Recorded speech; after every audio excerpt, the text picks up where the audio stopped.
Iniciando un genshin con las ganas más culeras del mundo, porque se me cayó un pinche mueble, güey.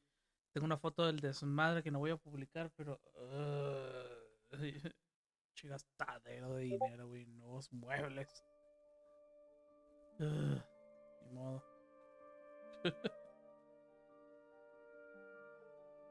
Chingue su madre.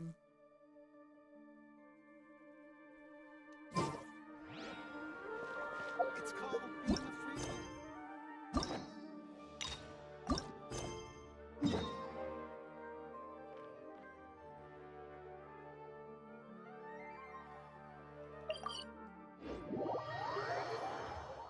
Ay, relax con historias.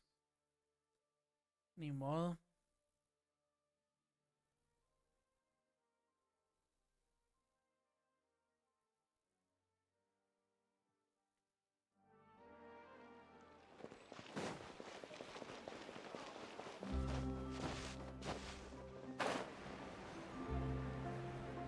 Oh, Charlotte. I see. So you believe that this warning letter was sent by the Phantom Weasel? Absolutely. I've said it before and I'll say it again. The Phantom Weasel never acts as you expect. He must have faked his own death 10 years ago using a body double. Now that he's back, I'm sure the guards who worked on his case back in the day are in for a headache, but however this turns out in the end, the one thing it won't be is boring. Couldn't agree more. As a journalist, I'm gonna get a lot of mileage out of this one. Thank you, sir, for your time. Now, whom should I interview next? Huh? Hey! What a coincidence! Fancy meeting you here. No, huevo, Charlotte. Perfect timing. So, the Phantom Weasel's latest warning letter. What are your thoughts? Weasel? Yeah, this is the first time we're hearing of this one. Could you clue us in? Huh?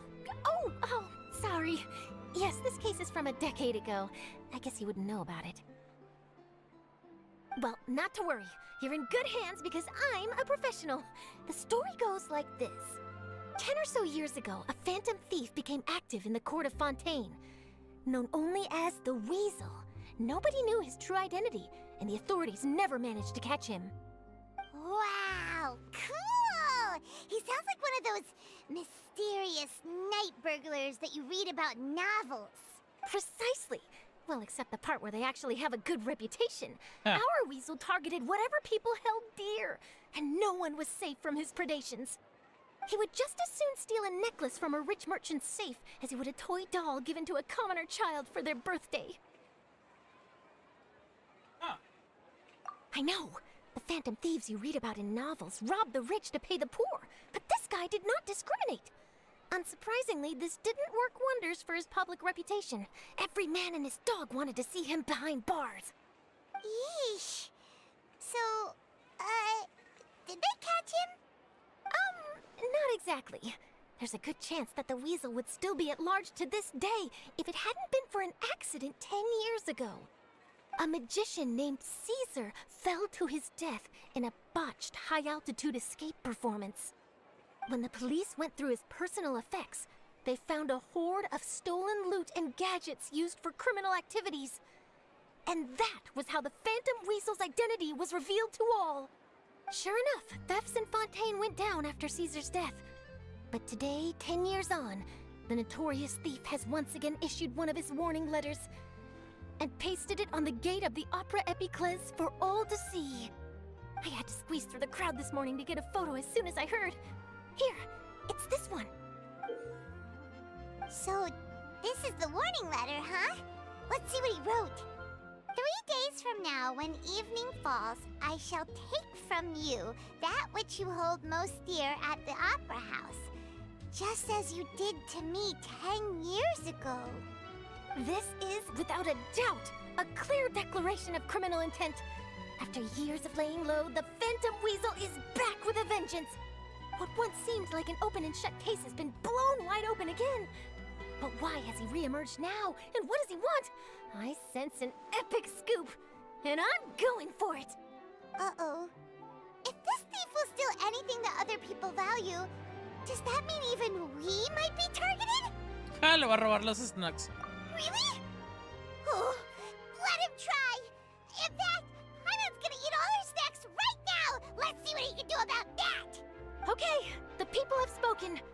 clear that the public are very concerned about the Phantom Weasel's reappearance. Let's see, I've got a photo of the letter, my interview notes. Yep, that should be enough to form the skeleton of my article. It does feel like something is missing, though. Something exclusive. Who should I interview next? I need someone with a more concrete connection to the Weasel. Is that who I think it is? Lenny! Magic, magician, Caesar, the Phantom Weasel! That's it! Let's go interview Lenny! You see, the original Phantom Thief Caesar was a magician too! And what do Phantom Thieves and magicians have in common?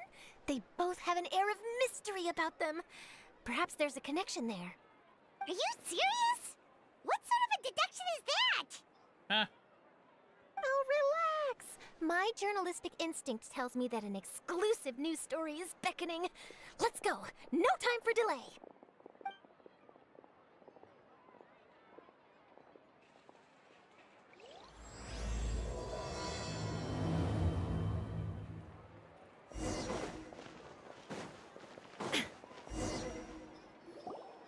Wow, Mr. Magician! How did you know which card I picked? Oh, it's simple. Come closer and I'll let you in on my secret. Magicians have a special skill called telepathy, which means we can read other people's minds. Really? Then, what am I thinking now? Well, first you need to relax, because I can see that you're clenching your fist in your mind, as if to say, no, I mustn't let him guess it. Aww. And now you're getting a little flustered. You're trying to find a way to empty your mind, to think of nothing at all. But the more you try to hide a secret, the easier it'll come out. You snuck out from home today, didn't you? You told your family a little lie so you could come out and play. Now, that's not a good habit. You can tell? Oh boy, you really can read my mind. Of course. Oh, and that's the end of my performance. You should really be heading home. Remember to apologize to your family, all right? They must be worried about you. All right, got it. Bye, Mr. Magician.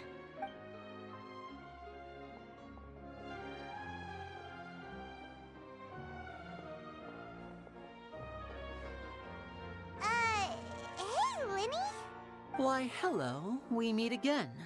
Are you looking for me? What's the situation? Are you looking for me, Why or are don't you you looking guess, for Mr. me? Telepathic? Oh, please. You didn't believe that spiel, did you? The power of telepathy is quite beyond me. I'm sure that child would beg to differ. Seemed like you were right on the money. That was nothing more than a little trickery. I made an educated guess based on his micro-expressions. That, plus the fact that he was the only kid here without his parents, and he looked as guilty as sin. He made it easy for me. You guys, on the other hand, let me guess. Don't tell me you're here for the Phantom Weasel, are you? Wow, got it in one! Is this more of your trickery at work? Wait, really? No trickery this time. It was pure luck. His warning letter's been the talk of the town, so I figured that maybe you were asking around about that. Bingo! I plan on writing a column reporting on the latest news about the Phantom Weasel. So, Lenny, what are your thoughts on this infamous thief's reappearance? To be honest, it makes me angry. Angry? Why? You read his letter, right? The Phantom Weasel claims he's planning something in 3 nights' time at the Opera House. That's the night I'll be performing there. Huh. What are the chances? Wait a minute, you don't think he's after you, do you? Well, if he is, then his warning is clearly a direct challenge to me personally. And if he's not, then it's still going to be a huge headache for me. The mere mention of the Weasel's name is enough to scare people off. So once the contents of that letter get out, barely anyone will be showing up to watch my show. But I've been preparing for this for a long time. I'm not about to let him ruin my big day. This leaves me with only one choice. I have to expose the Phantom Weasel's identity before the show begins. Really? So what you're saying is, we might get to see a live duel between a famous magician and an infamous thief? Wow, this has exclusive written all over it!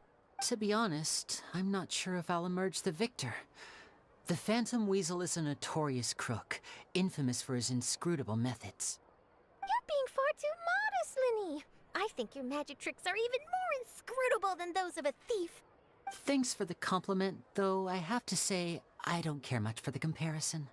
A lot of people liken magicians to thieves because we both have the ability to make things disappear without the person noticing.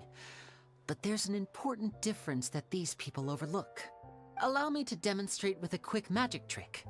Here, I have a flower, just an ordinary flower that was picked not long ago. Watch it carefully now. 3, 2, 1. It's gone! That's the question. Where did it go? Therein lies the difference between us. Thieves make precious things disappear, but only magicians make them reappear. If I could now invite you all to check your clothes, there might be a surprise in there somewhere. A surprise? Let me see!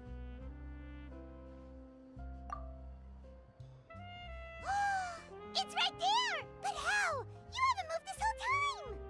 What an outstanding trick! Sorry, Linny, it seems that my previous praise was woefully inadequate. Clearly, magic is the superior art form to theft. Don't worry, I didn't take offense. I just wanted to take the opportunity to perhaps change some of the preconceived notions you might have about magicians.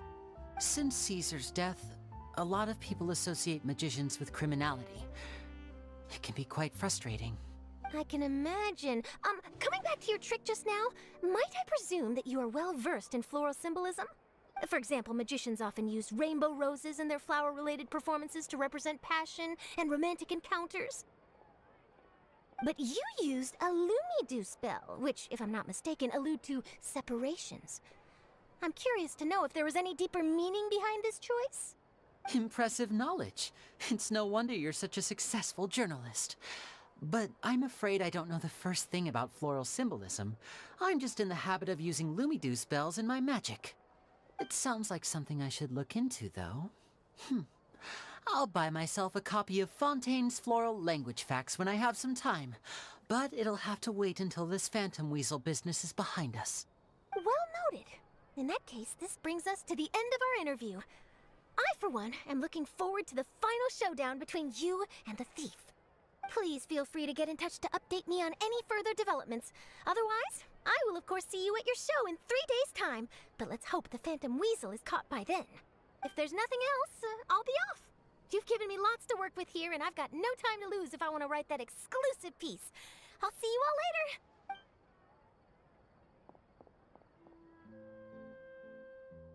So, Linny, are you gonna tell us how you did that flower trick now?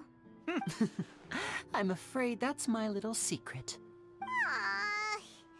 Well, magicians are entitled to their secrets. But Paimon's really itching to know how it's done. You feel it too, right? So itchy. Not so itchy then, huh? Well, since you're so concerned, how would you like to serve as my temporary magician's assistants and help me investigate? Magician's assistants? Oh, that sounds fun! Assistants are technically magicians too! Also, it'll bring us one step closer to figuring out how that darn trick is done! Shall we go for it? The first thing we need to look into is who Caesar really was. If he truly was the Phantom Weasel, that means that the Weasel is dead, and whoever wrote this warning letter is just a copycat criminal. But if he wasn't the Weasel? Well, that'll make things more interesting. It would mean that the Weasel lives, and he's been laying low all this time in some corner of Fontaine. And if we're investigating Caesar, his fiancée Gemma is a good place to start. Word is that she visits the cemetery often, so I asked Lynette to wait for her there. We should make a move. Let's go and rendezvous with Lynette.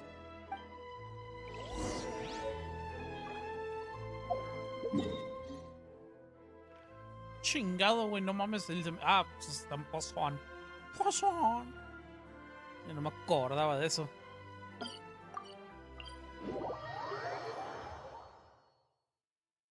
Está en pescado.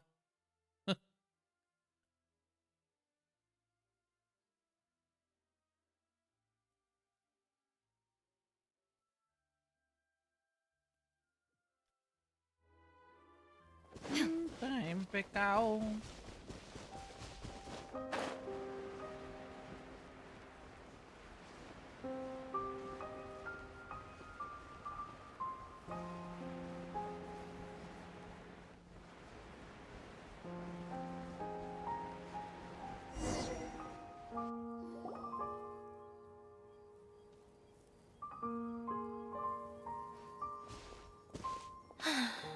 You took your time. Sorry, I bumped into the Traveler and Charlotte en route, and we ended up chatting for a while. It's been a while, Lynette. We're working as Lenny's temporary assistants in the investigation of the Phantom Weasel. Thank you. It's good to have you helping. So, what's the situation? Have you seen Gemma? Nope. I've been here a while, and she still hasn't shown up. How bizarre. Maybe it was bad intel. Well, we won't get anywhere by standing around waiting. Traveler, Paimon, let's go ask around.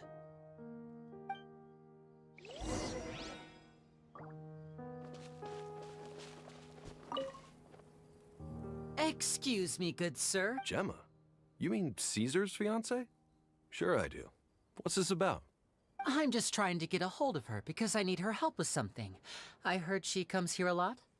Yeah, she does. Poor thing. It's no secret why, either. She's heartsick. Ever since Caesar passed away, she's been coming here once every week to clean his grave. Often, she just sits there in front of his headstone, lost in thought. Sometimes she talks to herself. I asked her what she was doing once. She said she wanted to speak to him again. She knows he's gone and can't hear her from the grave, but she just likes to spend time there, telling her fiancé all about how her life is going. And she's been doing this ever since Caesar passed away? Oh. I'll bet. Caesar's reputation fell apart after his identity was revealed, so no one else visits his grave. Gemma's the only one who still thinks about him after all these years. I don't know if the mind lives on in the waters after death, but if it does, I'm sure Caesar must be grateful to have someone who remembers him fondly. If I'm honest, I think this is all so unfair to poor Gemma. Her fiancé was a low-life crook. He doesn't deserve someone like her. Anyway, all of that said, she's running later than usual today. Normally, she'd be sitting in front of his grave by now. I wonder if she's okay. Well, that's everything I know, I'm afraid. You might have more luck asking some other people. All right, well, thanks for sharing all of this with us. We'll keep asking around. You're welcome. I just hope she'll be able to move on one day.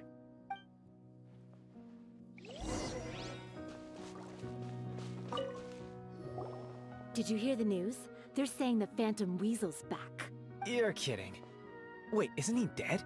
I don't know anymore. All sorts of news flying around nowadays. I can never tell what's true and what isn't. But what if, just hypothetically, I mean, what if this weasel's the real deal and Caesar was framed? Called it. Seriously, 10 years ago, on the day it all went down, I said to myself, you know what? This guy's been set up. The Caesar I knew was a good guy. He gave balloons to children on the street, for Pete's sake. What, are we supposed to believe that he was a balloon thief or something? Give me a break. Oh, please. Weren't you the one cursing his name to high heaven when the police announced the news? You were all, oh, that gosh darn lousy son of a, you think you know a guy, or words to that effect. Wait, did I say that? I don't seem to recall. Hello there. Sorry for disturbing you, but I couldn't help but notice you were discussing the Phantom Weasel. We're actually quite interested in this topic as well, but we're struggling to get to the bottom of it.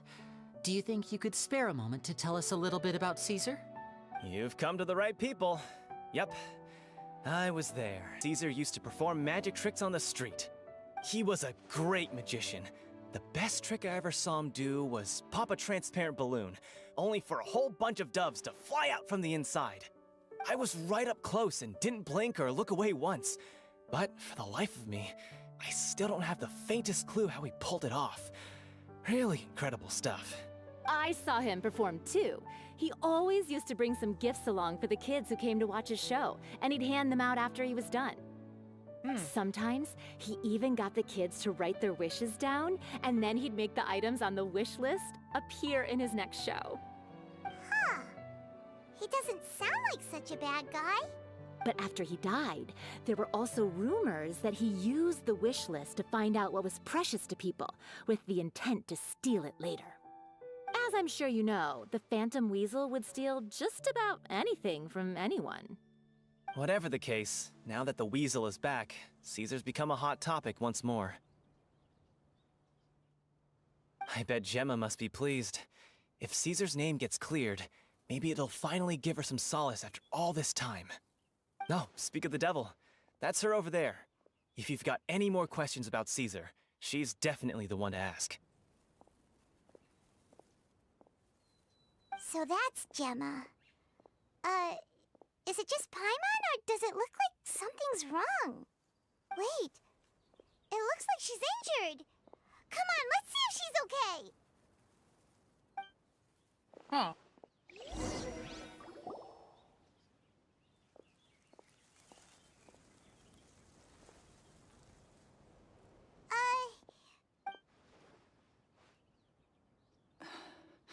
Who's asking? Don't be afraid. We mean no harm. It looks like you're injured. How bad is it? Thanks for your concern, but you didn't answer my question. Who are you, and what do you want with me? My name is Linny, and this is my sister Lynette. My name's Paimon, and this here's the Traveler. We're investigating the Phantom Weasel. The Weasel posted a warning letter this morning. If he still lives, that means that Caesar was falsely accused. You knew Caesar better than anyone else. So if you're willing, we'd love to hear what you think about all this. Guilty conscience. I promise you can trust us. We won't hurt you. In fact, we'll do all we can to keep you safe. I never believed that he was the Weasel. Huh. I suspected as much. Okay, so going back 10 years, do you remember anything strange in the weeks leading up to the accident? Did Caesar have a falling out with anyone, for instance? No, not that I know of. Got it. All right, sorry for disturbing you. If you don't have any more questions, please leave. I want to be alone with him. Lynette sabe. Judging by the look on her face, there's definitely something fishy about her. She's lying. She definitely knows something. That's fair. We're just a bunch of strangers who showed up and started questioning her about things that happened a whole decade ago. It makes sense that she'd be wary around us. In any case, I doubt we'll get any further here, so let's call it a day. Meet me outside Hotel de Boer tomorrow, and then we'll start the next step of our plan.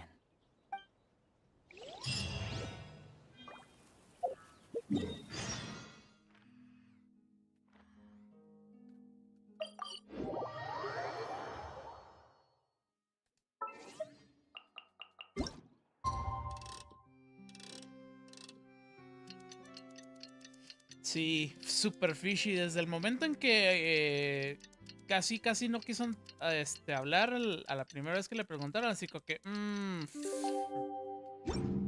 Suspicious.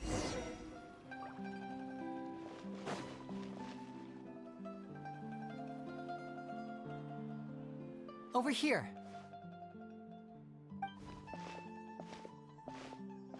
Lynette's not joining us today? I've had her follow Gemma and see if we can make any inroads with her. They should be at a cafe right now. Still, I don't think that Gemma's likely to open up to us. So, we need a contingency plan. Today, we'll be looking into a guy named Lorenzo, Caesar's former pupil and assistant. When Caesar passed away, all the stolen goods discovered in his home were confiscated and returned to their rightful owners. But Lorenzo was the only one privy to all his magic secrets, and he inherited his craft. Before long, Lorenzo was the next big magician in town, his fame surpassing even that of his master, and it made him very wealthy. He's since left the magic scene, though, and these days, he's a wealthy businessman with his fingers in a lot of different pies. I had to pull a lot of strings, but I managed to get him to agree to a couple of drinks with me. Be warned, though, I hear he's got a hair-triggered temper. We'd best be careful.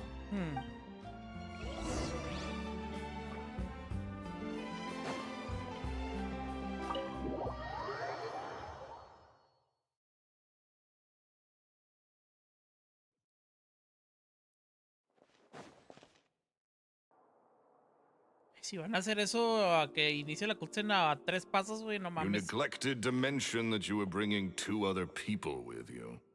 My apologies. These two are my assistants.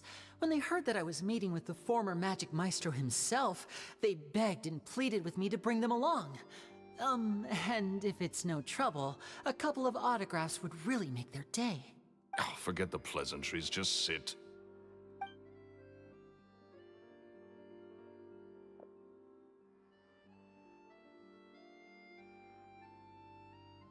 Get a load of this guy. I only agreed to meet since we're both magicians. Do me a favor and cut to the chase. I have more important things to do than drinking. Much obliged, sir. As it happens, the matter I want to address is also related to magic. Yesterday morning, a warning letter from the Phantom Weasel appeared on the entrance to the Opera House. He claims to be planning something for the same evening that I'm scheduled to do a magic show there. As such, I believe that I may well be his target. I have to get to the bottom of this to ensure that my show can go ahead as planned. Naturally, any investigation into the Weasel starts with a few questions about Caesar, who... What is there to investigate? Caesar was the Weasel and he's been dead for 10 years. So what if some sick creep thought it'd be funny to write a warning letter? It changes nothing. Are you trying to tell me you actually bought it? Please, sir, no need to get so worked up. I do concede that a copycat is but one possibility. Possibility? It's a fact, Linny. Look, my patience is limited, so listen carefully while I'm still willing to put up with you. The Weasel is dead. Period. Everyone knows that, so do yourself a favor and quit this investigation. It'll lead you nowhere. Look, if this affects your magic show in any way, I will personally compensate you for any losses. Oh, sir, I'm honored, really. But this isn't about finances for me. My pride as a magician is what's at stake here, Lorenzo. Copycat or not, this person has thrown me the gauntlet, and I must meet their challenge head on. Your pride? Don't mince words with me, boy. Just tell me, what exactly are you seeking to do? I want to find out the Phantom Weasel's true identity. I have to know for myself what really happened 10 years ago. What would that accomplish? And what do the events of 10 years ago have to do with you, anyway? Look, you of all people should know that a magician never reveals their secrets. And in any case, dead men don't talk. So if you really care about your magician's pride, then you'll forget about Caesar and move on. Uh-oh. This is getting awkward. Lorenzo? Is that? Oh, it is you! I know that big, booming voice anywhere. What's up, my man? Want to grab a drink with me? Another day, I'm busy. Oh, come on. You can't be all business all the time. You know what they say? Live fast, die young. You gotta learn how to kick back and relax once in a while. Jesus Christ. If I wanted your life advice, I'd ask for it. Now get out of my face and go be drunk somewhere else. Sorry, my good sir. I don't believe I've had the pleasure. Oh, hey! Edmondo. He and I are business pals. We worked together a bunch of times. This is your first time meeting him? Oh, he's always like this. Foul-mouthed and hard-nosed. Never heard a kind word out of this guy the whole time I've known him. And he wonders why he can't get a girlfriend, despite being, what, pushing 40, 30, something. Anyway, Ooh. point is, a lot older than when he first got rejected by the girl he was into. And is still into, from what I hear. Shut up and get out of my face. Another word out of you and you can forget about doing business with me ever again. Do I make myself clear? Important fact right there, estoy casi seguro. Sorry, I may have had a little too much to drink. All right, I'm gonna leave. Don't work too hard.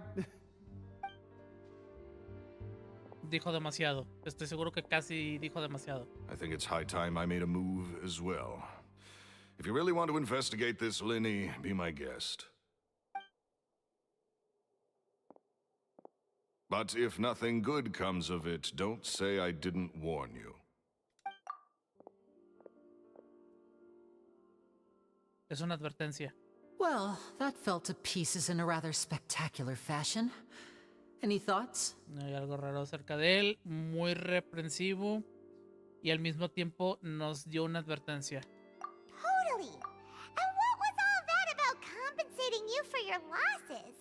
Why would someone you just met make an offer like that? He's gotta be hiding something. And not like Gemma. She was a little suspicious, but this guy's definitely covering something up. I think so too. We need to look into Lorenzo more closely. That guy Edmondo seems to know a thing or two about him. He only just left. Let's see if we can catch up with him. Y está borracho, va a hablar. Completo. Va a soltar todo el fuá. Fantásticos. Edmondo.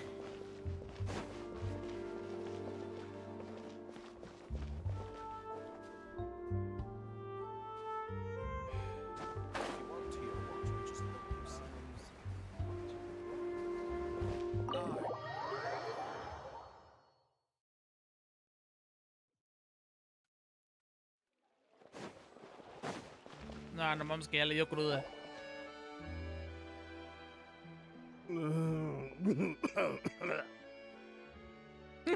Sí. Está bien You okay crudo. there? Who are you? Oh, it's you guys. Don't worry about me. I must have had one too many. I just need to ride it out. I said way too much back there, didn't I? Yeah, I nearly talked myself into complete financial ruin. Note to self, no more drunken chats when Lorenzo's around.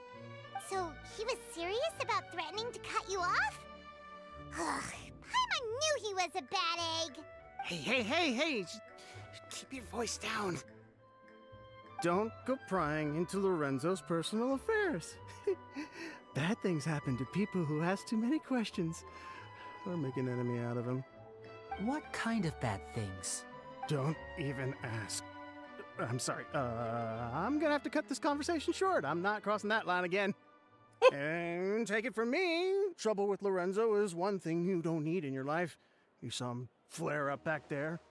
I don't know what you said to him, but clearly it touched a nerve. That's not a good sign. You're too young for this. Don't get in over your head. I'm leaving.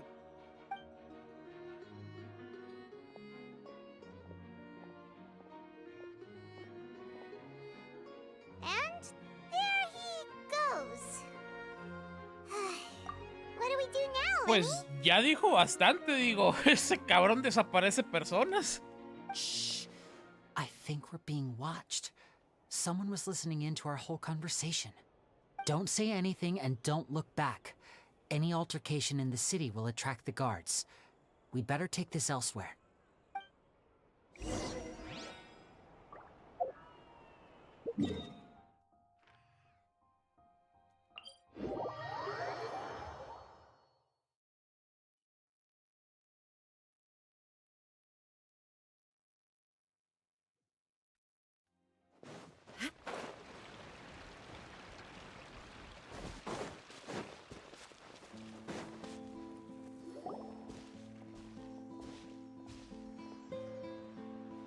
You followed us a long way. Why don't you come out and introduce yourselves?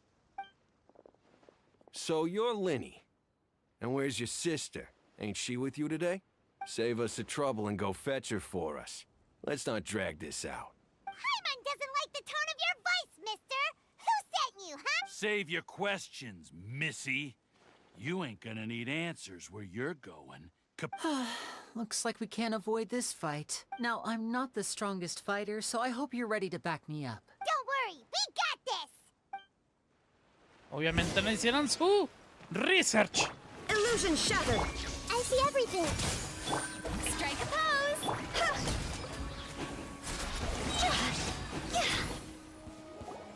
Curses. They're tougher than we thought. Vision wielders are always trouble.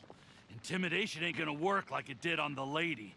Come on, let's scram! Hey, wise guys! We ain't through with you yet! Oh, they got away! Did you catch what they said just before they left? Something about intimidating someone else. A la esposa. Sounds like they just wanted to rough us up as a scare tactic. And you're right. She was injured when we saw her yesterday, and she acted like she had something to hide. Maybe she was too scared to tell us the truth because those guys had threatened her. Well, if that's the case, she should be more willing to open up to us once she learns that those thugs won't be bothering her anymore. Let's head back to the cafe and see if we can get any information from her.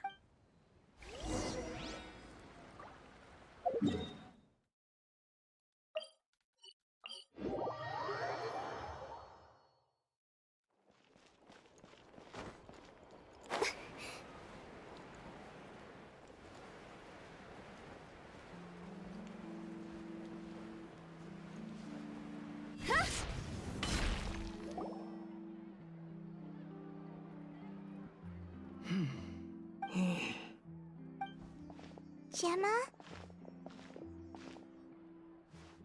You again. What is it this time? We just ran into the men who've been threatening you, and we gave them a taste of their own medicine. So, you can relax now. We're here to protect you. What? Why? I didn't tell you anything. Why would they come after you? Sounds like they're no strangers to you. That's putting it mildly. I know them all too well, and I hate them with every fiber of my being. It's been 10 long years, and still every time I try to look into Caesar's death, they show up and warn me not to do anything stupid. How do I know I can trust you? Do you really think you can get to the bottom of it all? And why are you doing this? I'm afraid I can't reveal all the details just yet, but I can promise you this. I will expose the Phantom Weasel's true identity. Because you see, this is a personal matter of the utmost importance. I give you my word. Trust me. Okay. How can I help you? I've heard that Caesar used to have a magic workshop where he kept a lot of his personal effects. If possible, I'd like to take a look at them. Do you know where it is? Bruh. The Fleuve Sonde. But the place was sealed up by the police after his death, and no one's been there since. I also What's know up, that man? the Fleuve Sonde is dangerous territory. Lots of hostile groups lurking around. Those If you're is serious about going drunk. there, please be careful. You is drunk. Understood. Lynette, you stay here and take care of Gemma. Don't let her come to harm. Drunk as fuck. Got it. But if I'm staying here, I'm ordering dessert. Nice. I mean, bon appetit, but stay sharp too. They're likely to can't come for see. you while I'm away. Okay. All right. Power saving mode off. And is I'll your start hearing taking this blurred? more seriously now.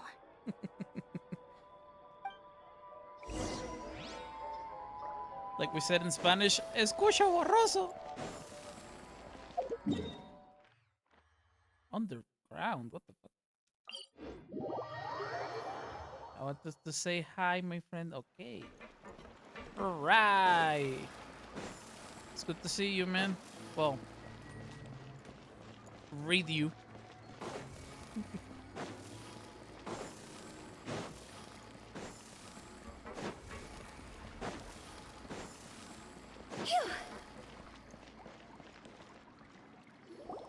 If Gemma gave us the right location, then the workshop should be right nearby.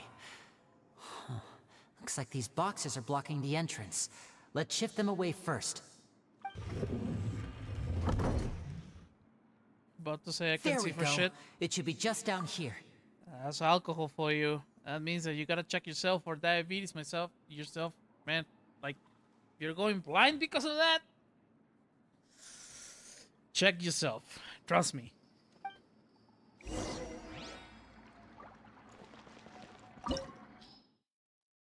Oh, this is a domain? It is a domain. Drank 4/5 of a bottle of whiskey. Unless you shouldn't go. Your vision should not be impaired if you drank that much whiskey. It would only happen if it was very cheap whiskey.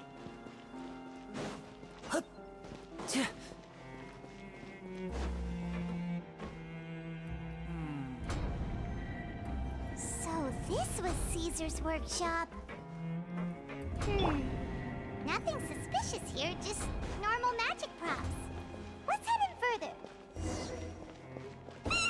What was that? Oh, is this one of Caesar's gadgets? Guess we must have triggered some sort of device.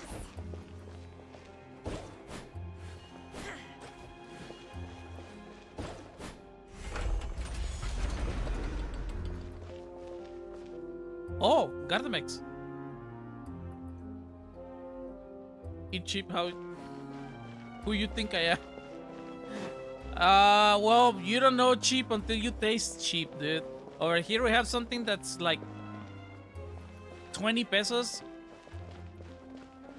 And that shit is cheap. We're talking about $1 for a flask. That is cheap.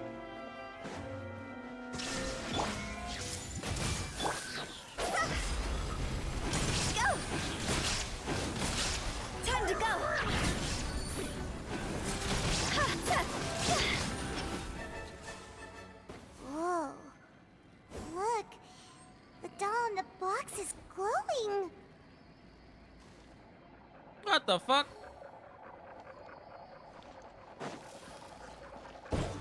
There's something written on the card on this doll. Wish list.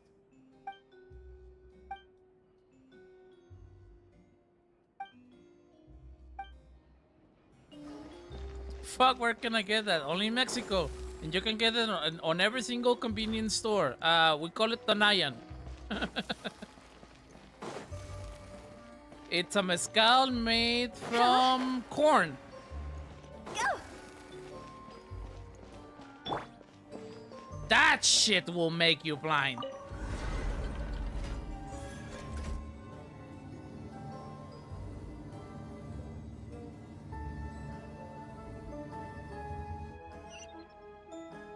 Huh.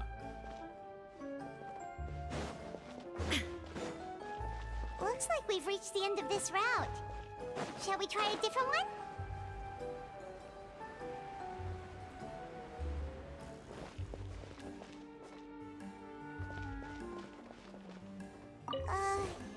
These magic boxes are moving. What do we do? One of them looks different from the rest. Let's investigate.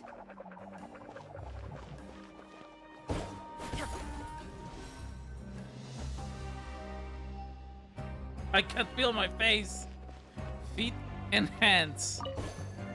Chee.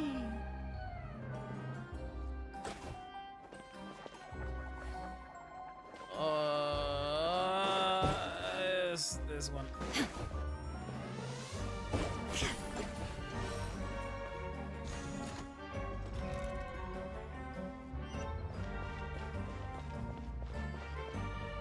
No chest.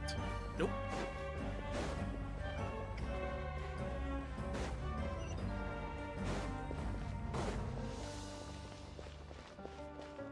Good night, man. I want to say hi. Yeah, good night, man. Don't drink too much. And eat a piece of bread before going to bed. Trust me. That's weird. Have we reached the end already? There's nothing here. Maybe this was a wasted trip. This place seems a little too ordinary for a magician's workshop. There's a distinct lack of mystery. We've triggered quite a few devices on the way here. I'm starting to wonder whether Caesar built this whole place as one big, elaborate magic contraption. If so, then there must be more to this place than meets the eye. Maybe a hidden room somewhere. Aha! If I just move this book, then hopefully... and... presto!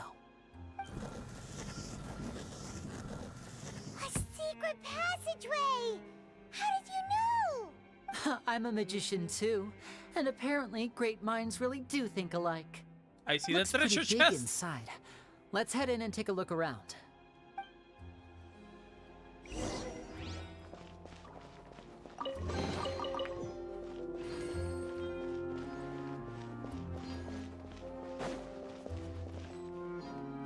Got the mix. Shine down! Everyone hold hands. Shower me with praise!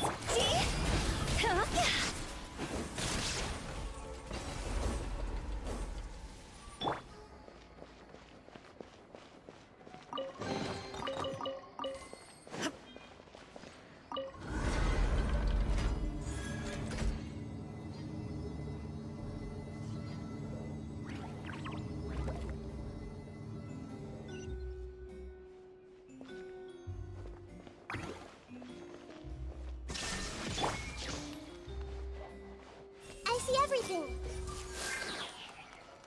Strike a pose! Cross over!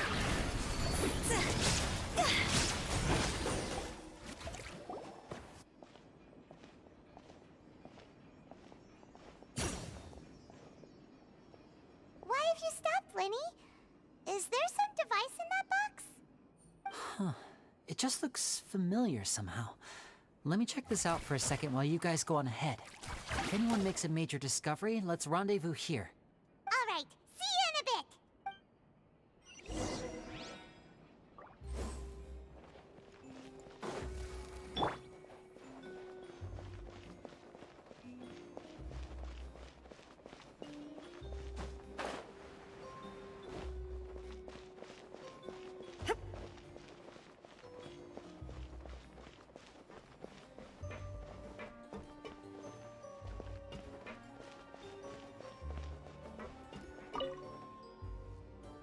Oh.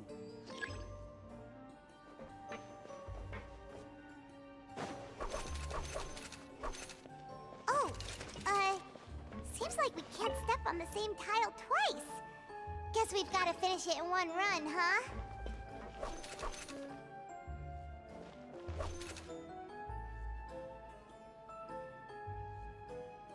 Hmm.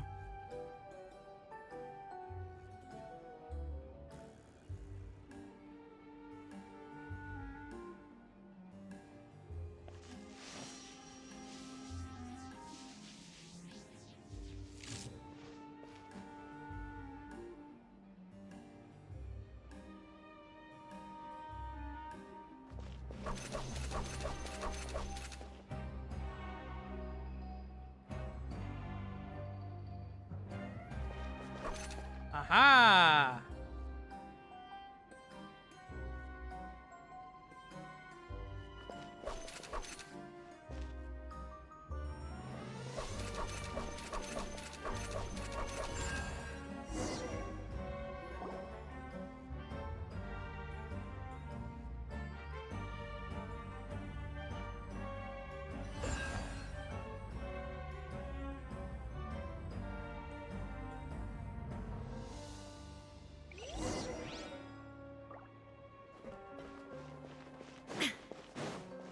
Wow!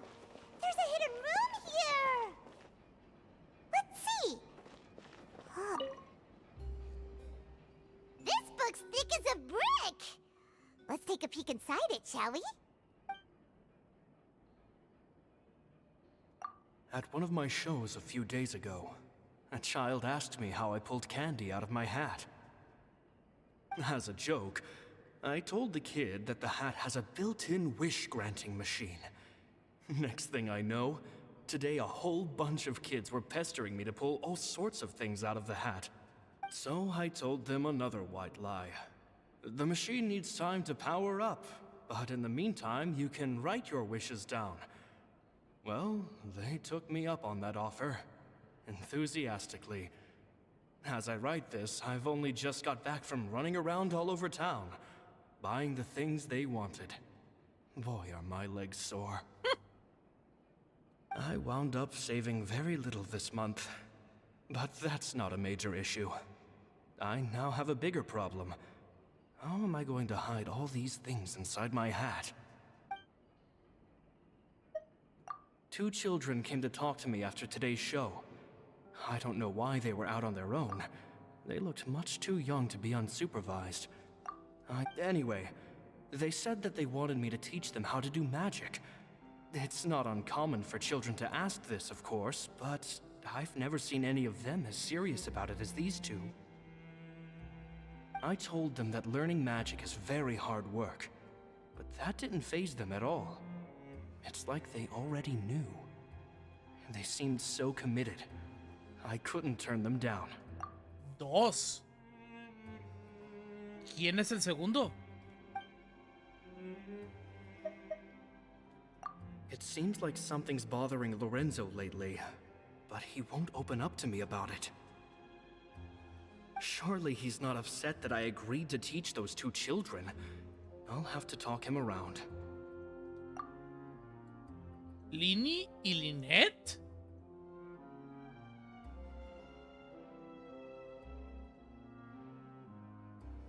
I have a good feeling about those kids. They're naturally talented, and it seems like they're not new to the world of magic. They have all sorts of fantastic ideas. All I'm really doing is helping them develop a more professional standard training plan. They wanted to call me Master, but I told them they absolutely mustn't. Any magician worth their salt could have taught them what I have. They're the geniuses here. Compared to them, I don't deserve to be called any sort of master. With time, I have no doubt that they could become far greater magicians than I. My only concern is why they're so mature for their age. I fear they've had to grow up too fast. I don't dare to imagine what they must have been through. Gemma thinks so too. She doesn't like being around them. Says that their eyes are too piercing. They don't bother me, but then again, I've never been the sharpest tool in the shed. It's nearly time for me to go on tour. I asked the 2 kids if they'd like to come with me, but they shook their heads. I once overheard them talking about their father and their mission. Sounds like their parents have other plans for them. I guess we'll be parting ways soon. It's only been 10 days since I first met them, but I think that I've gotten a feel for their personalities now. They're very tough, but also very cautious, and they trust no one but each other. This, I fear, is not a good habit to have. They hide things from me too. For example, when I asked them where they live and why they wanted to learn magic, they lied. That's the thing about children. Whenever they're trying to cover something up, it always shows somehow. I can sense that their lives have been hard, possibly even dangerous too. They're not like other children. It's a shame that I can't do more to help them. After thinking things over, I decided to tell them a bit about how I see the world. It's full of lies and falsehoods, and that is why we must find our own truth. P.S. I hope they won't find my nagging annoying. Children are so opinionated nowadays. Will it do them more harm than good for someone they've only known 10 days to lecture them like that? P.P.S. Maybe I'm overthinking this. Children aren't interested in grand philosophies. It probably just went in one ear and out the other. I bet they've already forgotten every word I said. Oh, Caesar, Caesar. Just mind your own business next time.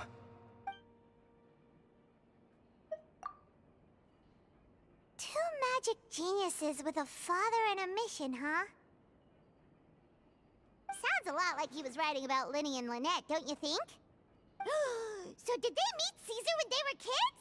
Let's go ask Linny!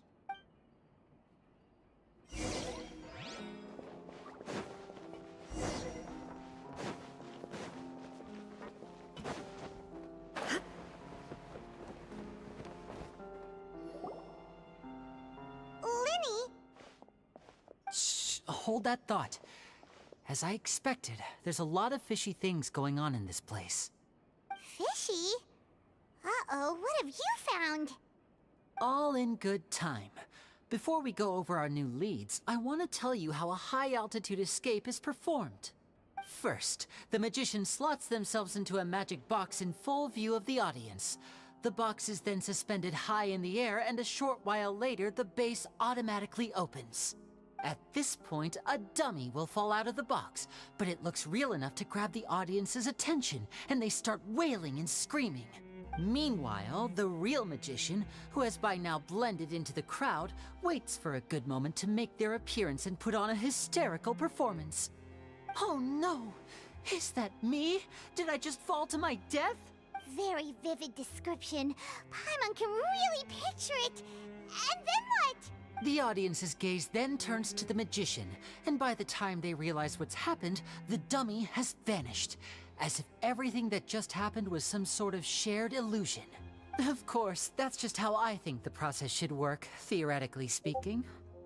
The inventor of this trick never performed it successfully. When the box opened, Caesar was the one who fell out, and not the dummy. He fell right to the ground from the highest point of the opera house. No one could hope to survive that fall. Not without a vision, at least.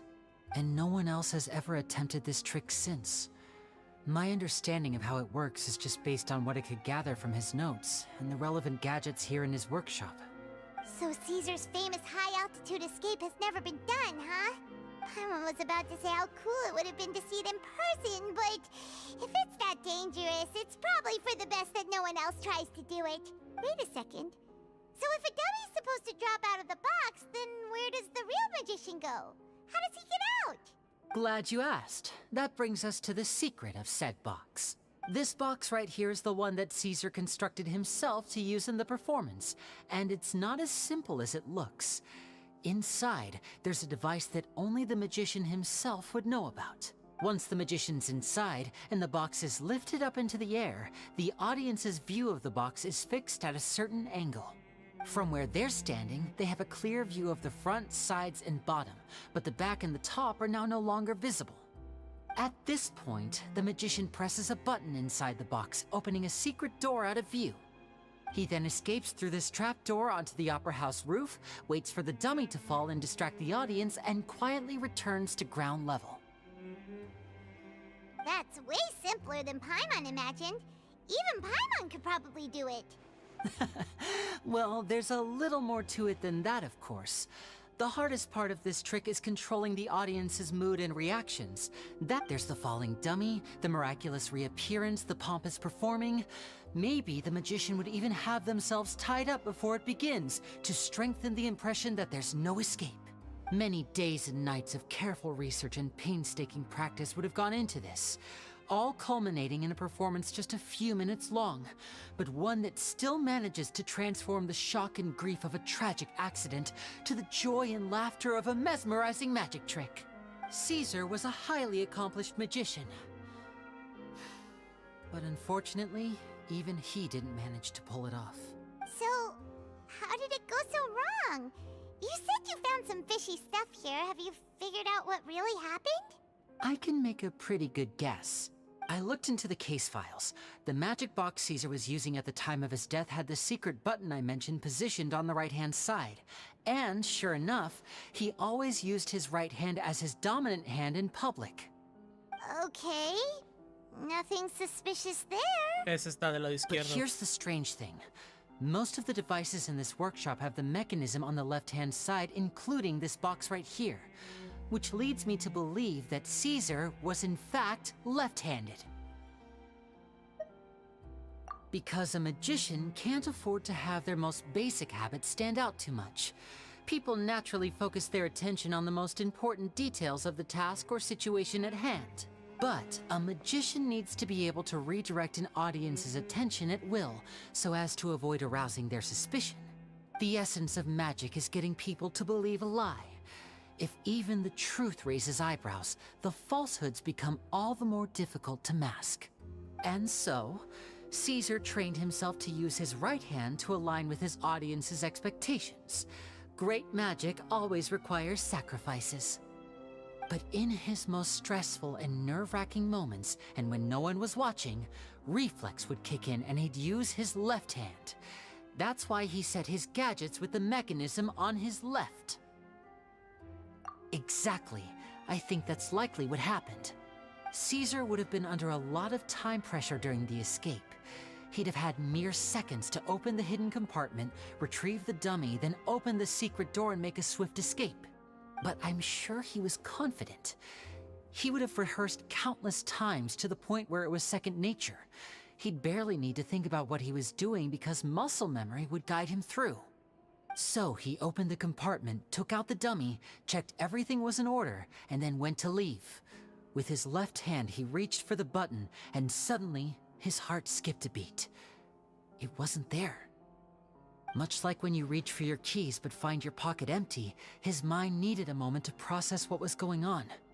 Instinctively, his left hand would keep feeling around for the missing button, maybe for another second or two, until the bottom of the box gave way. With the stakes being as high as they were, just a 2-second delay cost him everything. The authorities would find nothing suspicious and conclude that his death was due to his own error. When in reality, someone switched the boxes, and they did it to murder him. But how would they be able to make the switch without being noticed? That would be difficult to pull off, no?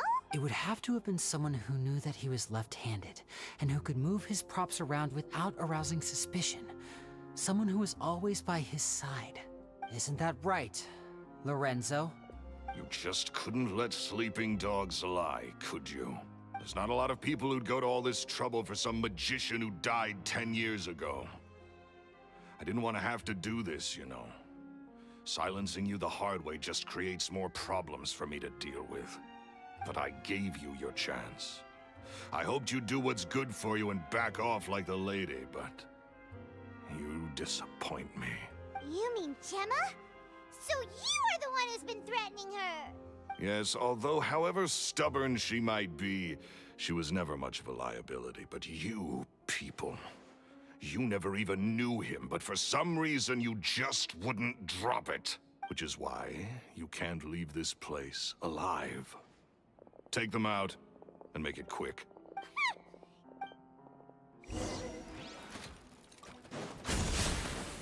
Illusion shattered! Everyone hold hands! Share my knowledge! Let my name echo in song!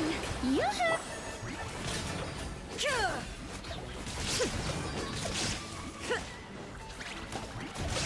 Inazuma shines eternal!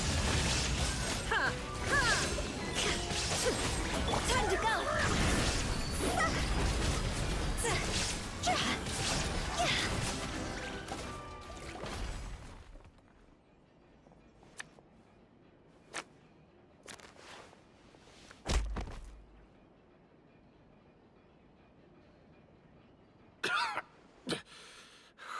You kids are tougher than you look.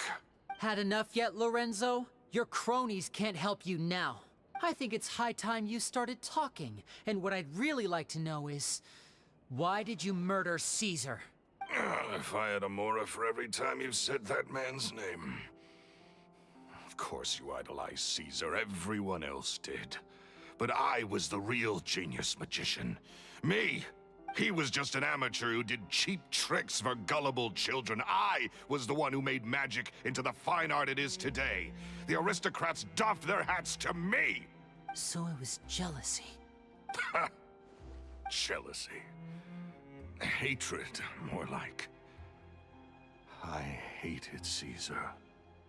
All he cared about was his magic. He lived and breathed. He poured everything into his street performances and his stupid tours like it was just a hobby to him, never bothering to think about Mora. What sort of fool devotes their life to the art of deception and never has a Mora to show for it? But the people loved him, didn't they? Oh, how they looked up to him. No one gave me a second look. All I ever heard was, "Oh, your master's amazing, isn't he?" Amazing. Yeah, so amazing that he was completely broke. Every other apprentice was living it up at their master's expense, but no, not me. I put in all the work, mastered all the skills, and it brought me nothing more than the life I already had. He forbade me from using magic to trick people out of their Mora. There was nothing he hated more than that. And with his reputation in Fontaine, it was too risky for me to go it alone.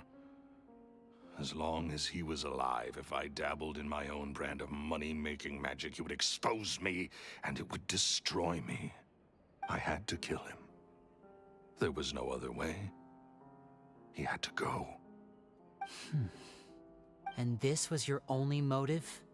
It was reason enough. What other motive would I need? Well, I was under the impression that there might have been other factors at play. For instance, maybe you were in love with Gemma, but she was engaged to Caesar. In love with Gemma? Don't be ridiculous. Guess I was wrong about that then. Next question. Are you the Phantom Weasel? I am. Caesar was so strict with me. He insisted that his way was the right way, that the sole purpose of magic was to bring joy to the world. I never bought into any of that. I was more interested in the practical value of magic. Sure enough, it helped me fill my pockets with all kinds of valuable treasures. Oh, yeah! Charlotte told us that the weasel would steal whatever people valued, no matter how much it was worth. That's just how it looked from the outside. What would any thief want with second-rate loot? I've only ever targeted high-value items. I stole cheap things as a way of practicing my craft. It was other people's overactive imaginations that conjured up the preposterous image they then dubbed the Phantom Weasel. So, that's the story, huh? Well, I hope you're ready to tell it all over again during your trial. What choice do I have? You're a pack of wolves, and you've got me between your jaws. You've seen what's here, and my last-ditch effort to stop it getting out has failed. What else can I do? So be it. I've enjoyed power and wealth for the last 10 years, the likes of which Caesar could never give me. I wouldn't choose for things to end this way, but I regret nothing. Very well. In that case, I'll contact the guards. Traveler, Paimon, keep an eye on Lorenzo for me.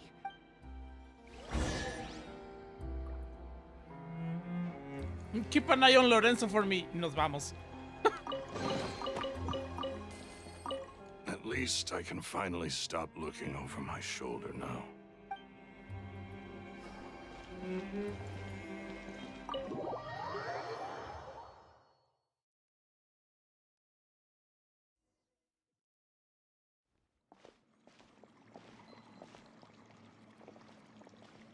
Lily has told me the whole story.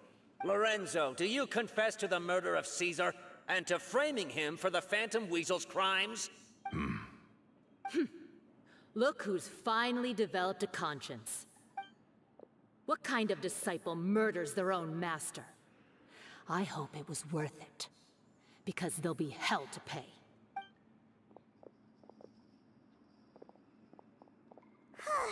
Looks like it's all over. What should we do next, Lenny? Should we start preparing for your show? Let me think. Let's rendezvous with Lynette and Gemma first. With Lorenzo in custody, Gemma will no longer have to fear for her safety. Good point! We should go tell Gemma the good news right away. It'll give her some peace of mind for sure.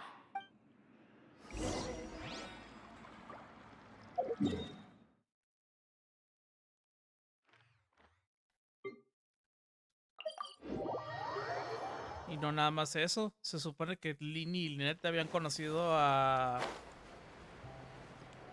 César desde antes y por proxy a Gemma.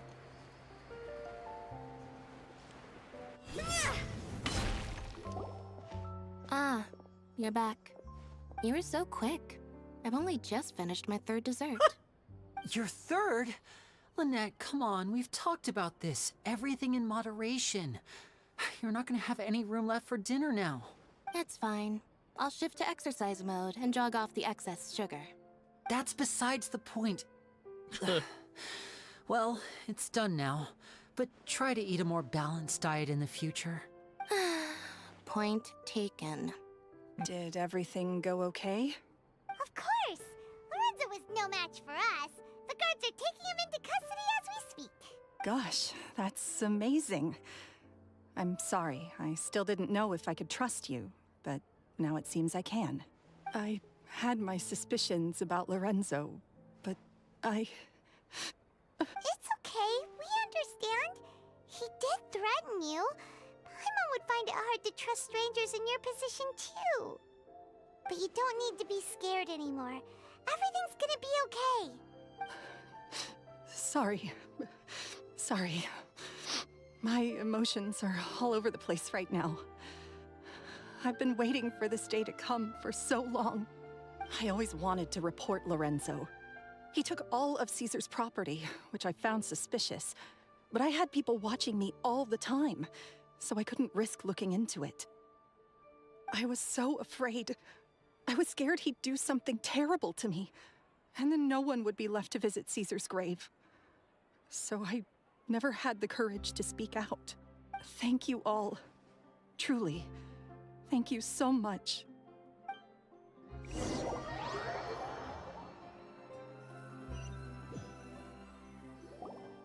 Thank you all for clearing Caesar's name.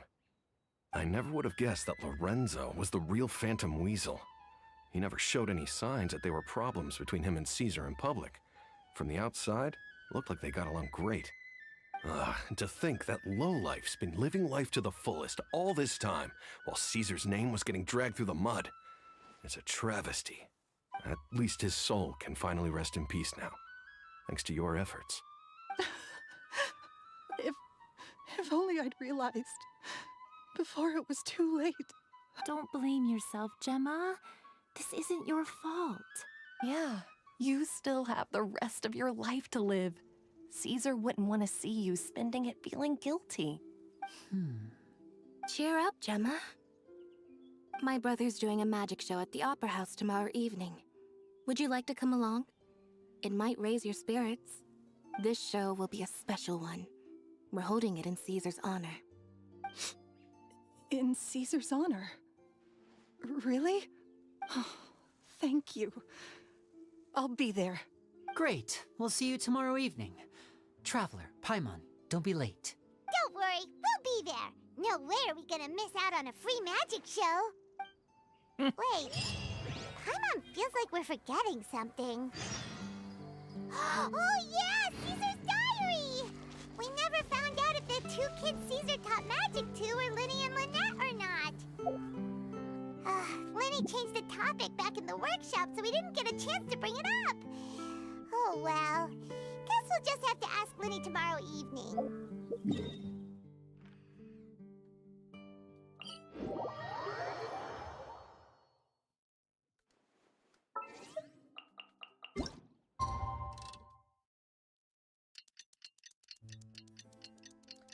Easy.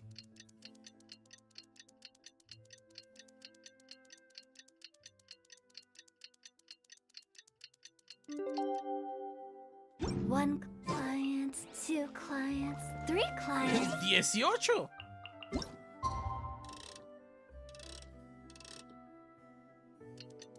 God damn.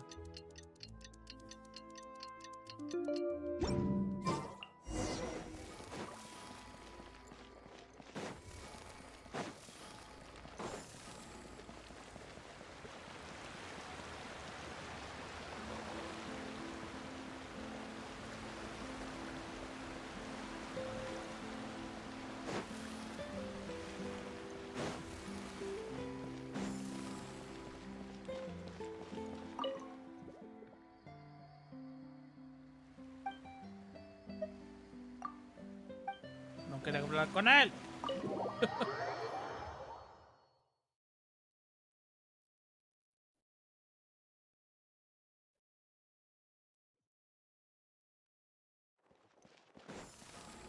Go! Phew! Go!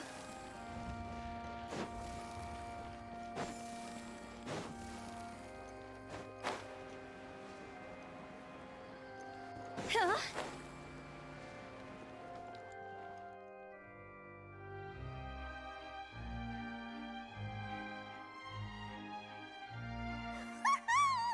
Paimon's excited to see another of Linny's magic shows! Wait. Lynette, shouldn't you be on stage by now? Not this time. My brother's going solo today, so I'll be watching with you. Good evening, ladies and gentlemen. I hope everybody's ready because the show is about to begin. The great magician Linny has prepared a spectacular show for us all tonight, concluding with an all-new grand finale that no audience has ever seen before. Wow! A new trick! Thank you all so much for coming. Now, prepare to join me on a journey through the mystical and miraculous.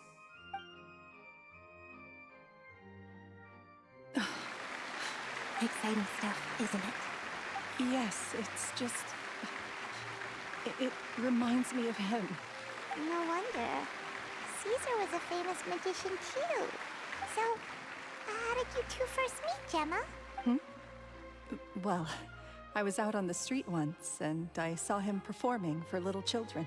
Children love magic, because they're willing to believe in things that can't be rationally explained. Caesar had this amazing way of bringing them into a dreamlike world. And somehow, I felt drawn to him too. So I went up and asked him to do a trick for me. Aww, It was with a flower. He took it in his hand, snapped his fingers, and it magically appeared on my head. I was so happy that day. No one had ever given me a flower before that. Oh, that's so cute! Actually, now that you mention it, Linny's done that one before. Is that right? Then I suppose he's a romantic at heart, just like Caesar. So let's treasure the time we have with him. After all, you never know when the people dearest to you might be gone. That's right. It's all over now. Paimon doesn't really know how to comfort you, but at the very least, no one's gonna be intimidating you from now on. You can breathe easy at last, right? Right. Yes, you can breathe easy now. Phantom Weasel. See? Even Lynette says... Wait, what? The Phantom Weasel? Lorenzo escaped? Where is he? What do you mean, Phantom Weasel? As Linny once said, a performer's job is to commit fully to their role and put on a flawless performance for their audience. But once the bag of tricks is empty and the curtain falls, it's time to end the show. The spotlight is no place for someone with no more cards up their sleeve. It's been 10 years, Gemma. Aren't you tired of the grieving widow act? I think it's time to put an end to it. What are you talking about? Paimon doesn't like this riddle. Oh, Traveler, Paimon doesn't like shit. where this is going. Come on, say something. Ladies and gentlemen, I hope you're all enjoying the performance so far. Oh, There will now be a brief intermission, after which Linny will perform the most electrifying act of tonight's show, the one we've all been waiting for. The final performance will take place outside of the Opera House, so please make your way outside in a calm and orderly fashion. The Phantom Weasel never did like public places, did they? Don't worry, this place will be quiet soon. Let's talk somewhere else for now. Ahí va Charlotte, güey. Go! Huh? Phew!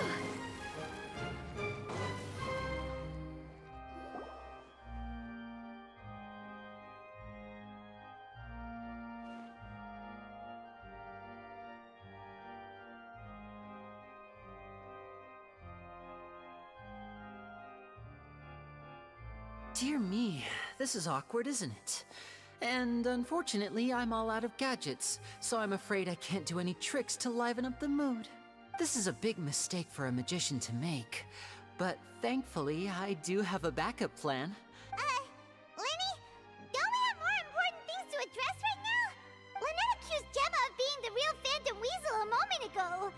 Oh, what the heck's going on? All in good time.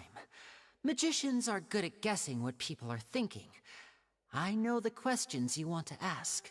And as it happens, the story I'm about to tell might answer a few of them. Really? Well then, let's hear it! Paimon's dying of curiosity here! Let's go back to the very beginning. A decade ago, when the Phantom Weasel was terrorizing the court of Fontaine. She never missed a target, never left a trace, and no treasure was safe from her thieving hands. But as her infamy grew, so did the readiness of the police, and her opportunities to act became ever fewer. Every day, she ran the risk of being exposed for who she was. Of course, she could not simply take this lying down, and before long, she found her ticket to freedom. She would create a scapegoat, a false weasel to close the chapter on her behalf. After weighing her options, she set her sights on a renowned magician, Caesar. After all, magic and theft shared enough similarities for people to buy the story when the truth came out. So then what? Being the master deceiver she was, the weasel easily earned Caesar's trust. Now all that remained was to frame him for her countless crimes. But as she was considering how to make her move, she noticed Caesar's aggrieved pupil, and a new thought entered her mind. Maybe I don't need to get my hands dirty after all. At her encouragement, Lorenzo tampered with Caesar's magic box, causing him to fall to his death. Afterwards, Lorenzo seized his master's property, and the weasel set about tarnishing Caesar's reputation. Two co-conspirators committed the perfect crime.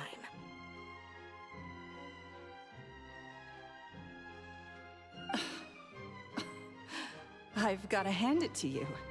You're both exceptional storytellers. It's enough to make even me wonder whether there was really another mastermind behind all this, pulling the strings. But I just have one question. You seem to think that I am the villain in this tale. What's brought this on, Linny? Is it something that Lorenzo said? Don't worry, Lorenzo said nothing at all. But I never believed that he was the weasel, and in fact, my investigation only made me more certain of that. He was too forthcoming with his confession, as if there was something else he was trying to hide. How disappointing. So you'd sooner trust Lorenzo than me, even without a shred of evidence? A magician is an expert at playing the audience to get the result they want. And I have no doubt that you, Gemma, are equally talented in this regard. With a little help from Lorenzo, you put on a very convincing performance. The lovesick fiancé, whose devotion to her betrothed is unshakable, even under threats of violence. Caesar was maligned and hated by all for 10 years, but you? Everyone sympathized with your plight. Who would suspect for 1 second that the lovely young lady always seen weeping in front of Caesar's grave was actually the mastermind behind his demise? No, not that poor lady. Perish the thought. Wait, so you mean the whole intimidation thing was just a hoax? Gemma and Lorenzo were both in on it? Yep. But Le puso el why would cuernote. Lorenzo agree to that? And why didn't he sell her out even at the end instead of admitting to being the weasel himself? Yes, why indeed? Maybe Gemma herself could enlighten us on that question. Well, Linny, if you're so confident in your version of events, then I think the answer should be obvious.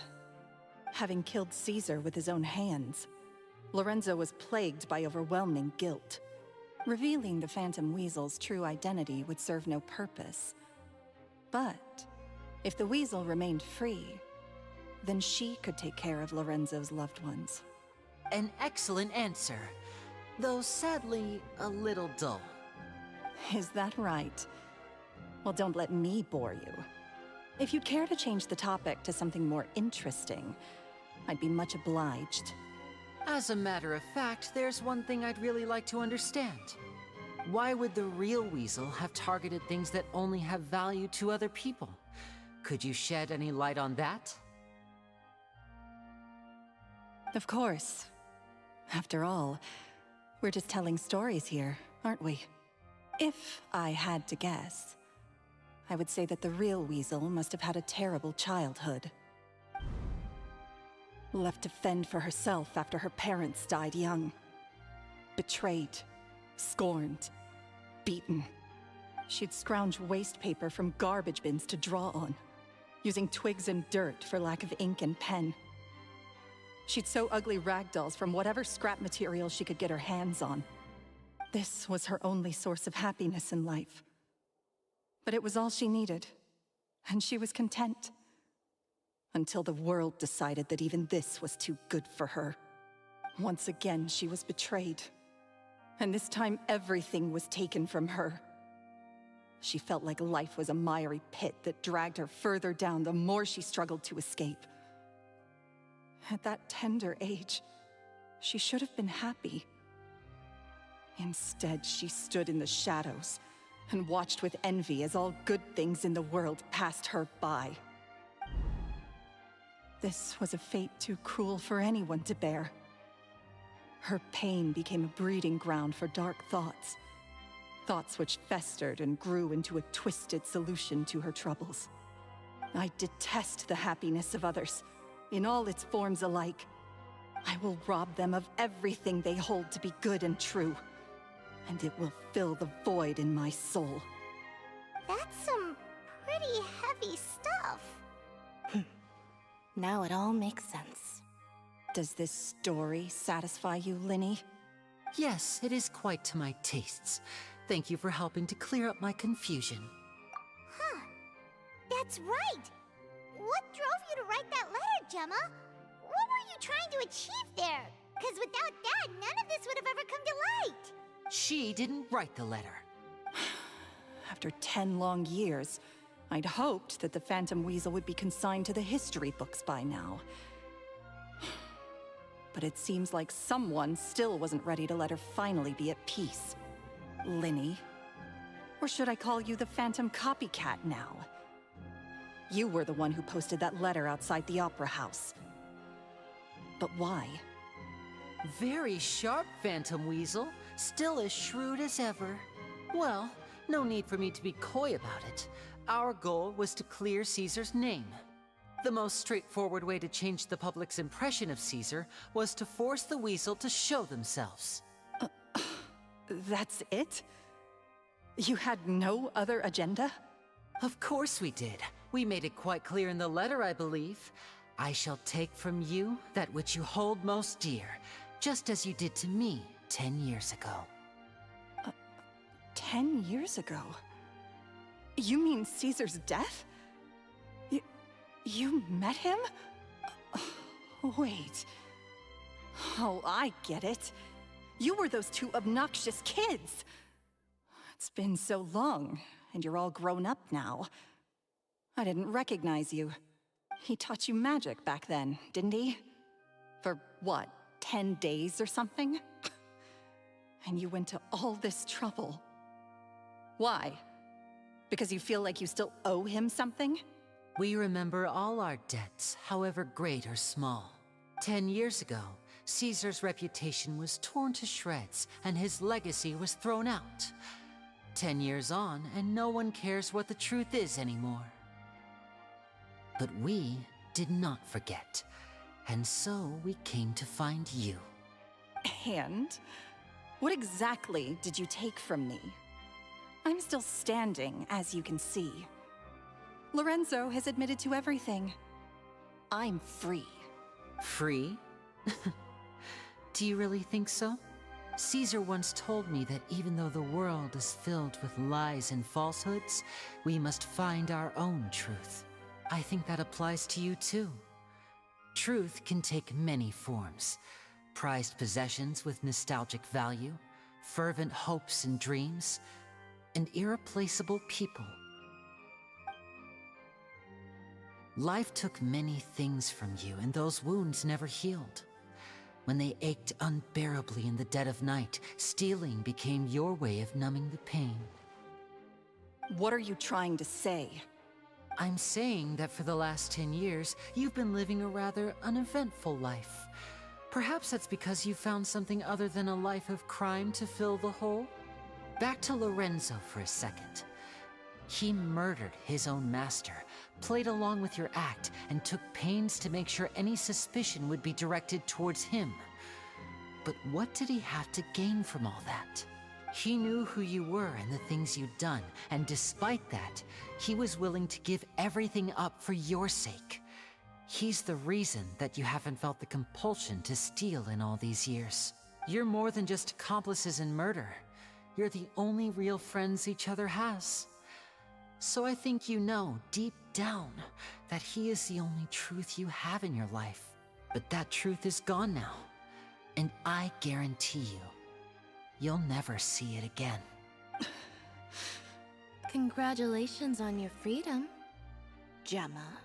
Your freedom will cost you dearly. From now on, you'll be all alone in a world full of lies and falsehoods. I do hope you'll be able to bear it. You've still got a long life ahead of you after all. Damn. Gather round, one and all. The time has now come for the amazing Linny to perform his final act in tonight's show. I'm sure you're all wondering what he has planned for the grand finale. Well, wonder no more, for the answer is a death-defying high-altitude escape. A high-altitude escape? I'm sure you all remember the magician Caesar. This was the very trick that led to his fatal fall, after which he was dubbed the Phantom Weasel. But we have now learned that Caesar was wrongly accused, and that the real Weasel has now confessed to their crime. Guess that's my cue to leave. Whew. I've been practicing this one for ages now, but I'm still a little nervous. Traveler, Paimon, I hope you enjoy the rest of the show. There may be a lot of people watching tonight, but you alone are my true witnesses. Linny, wait. You two hid a lot from Caesar. He went to his grave without ever knowing your secrets. So what about now? Are you an open book? Or are you still the same as ever?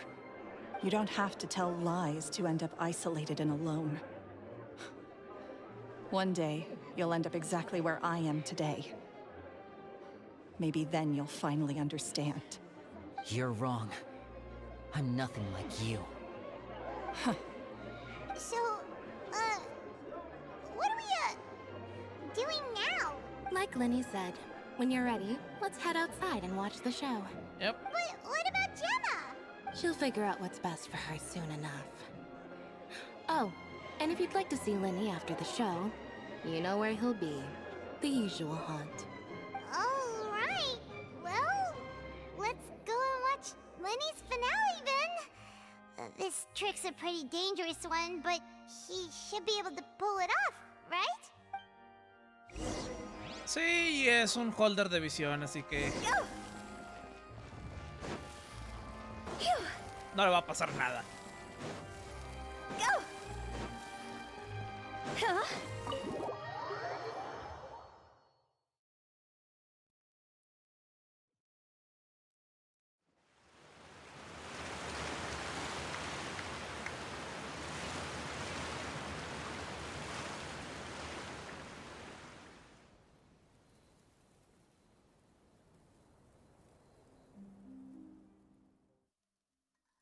Magic should be mysterious, surprising, and defy logic. Magic is hard work. Every single movement has to be practiced thousands of times. It's alright. We're used to that.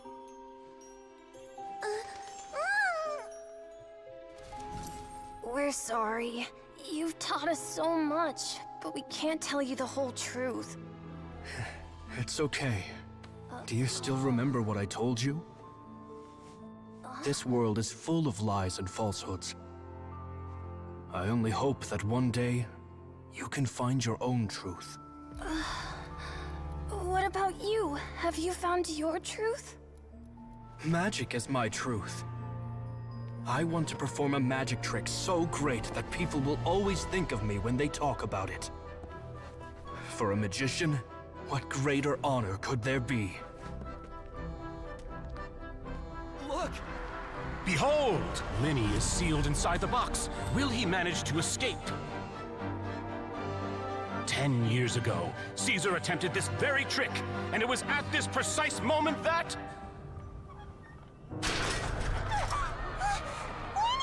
Watch out!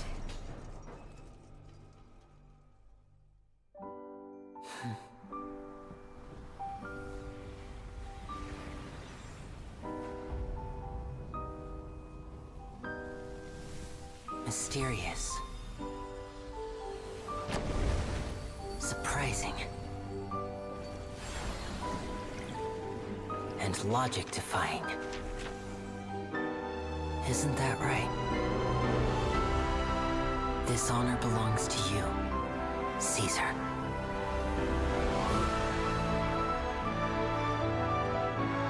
I'm just sorry it's a little late.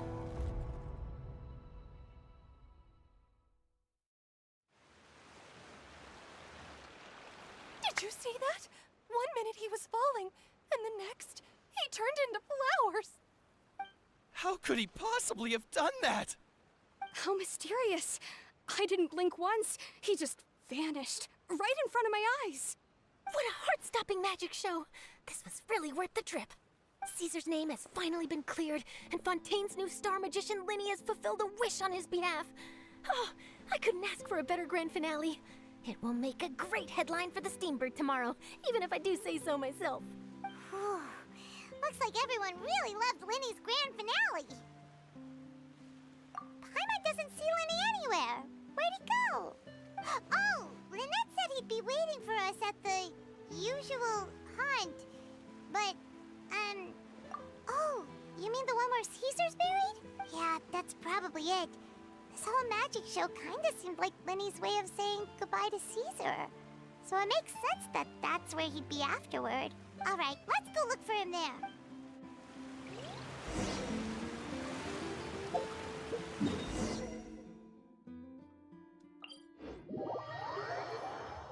Al cementerio de pecado.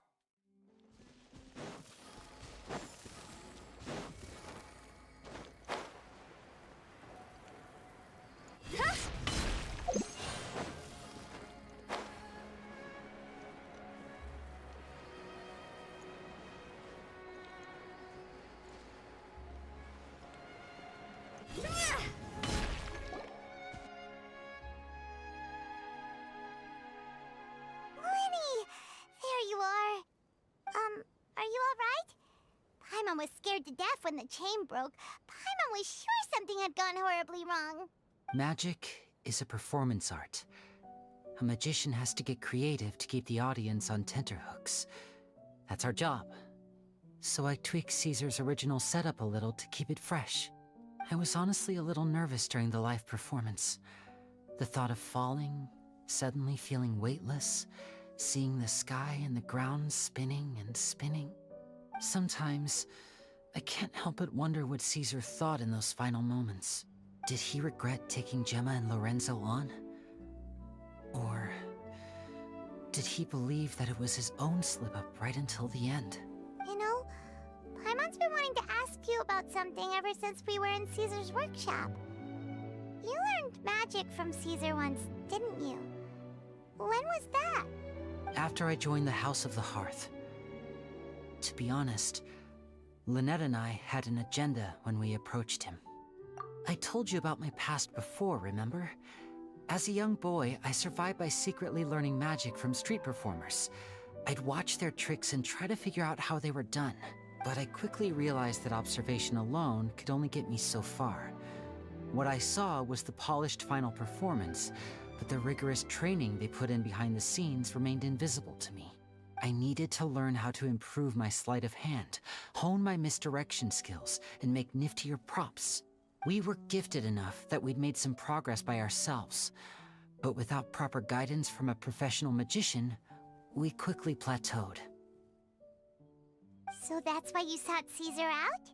Yes. We figured there was no harm in asking, but it took us by surprise that he was so willing to teach us. In all, we only spent 10 short days together, but he was very good to us. By contrast, we hid so many things from him. For instance, when he asked why I wanted to learn magic, I answered, "It's my passion." But in truth, there was already a lot more to the story by then. After being taken in by an aristocrat for our magic talent, then betrayed soon after, this was no longer about me doing what I loved. What amazed me was how the lie escaped my lips even as I was hesitating over whether to tell him the truth. Trust is a beautiful thing.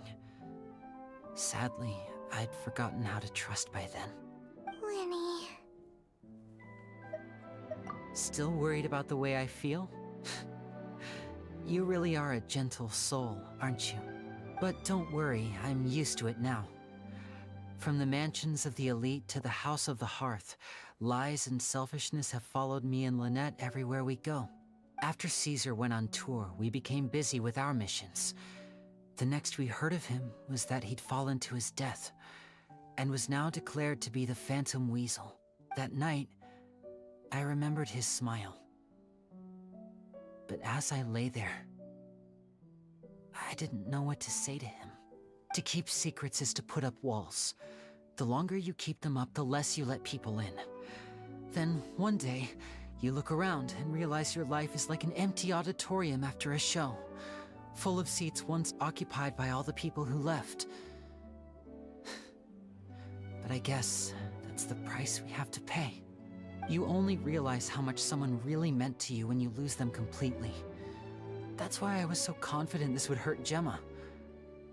Because I felt it for myself. Yeah, cheer up, Winnie. We've had to say our fair share of goodbyes during our journey, too.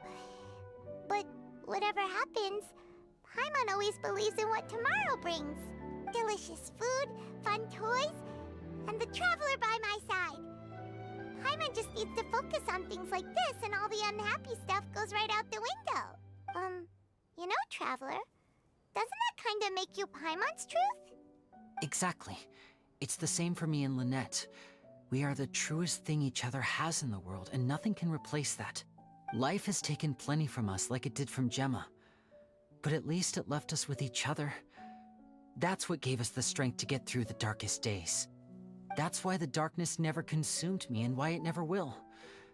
Maybe we live in the shadows too, but we remember every precious ray of light that shines through. All right, time to lighten this conversation up a little. What did you think of the show tonight? Were you happy with it? It was amazing! Paimon just wishes we hadn't been so distracted with the Gemma situation. We spent most of our time in the Opera House just talking and pretty much missed the entire first half of the show. Winnie, could you do just one more trick for us? Whoa, that's a bit of a tall order, I'm afraid. The show's just finished, so my sleeves are decidedly card-free right now.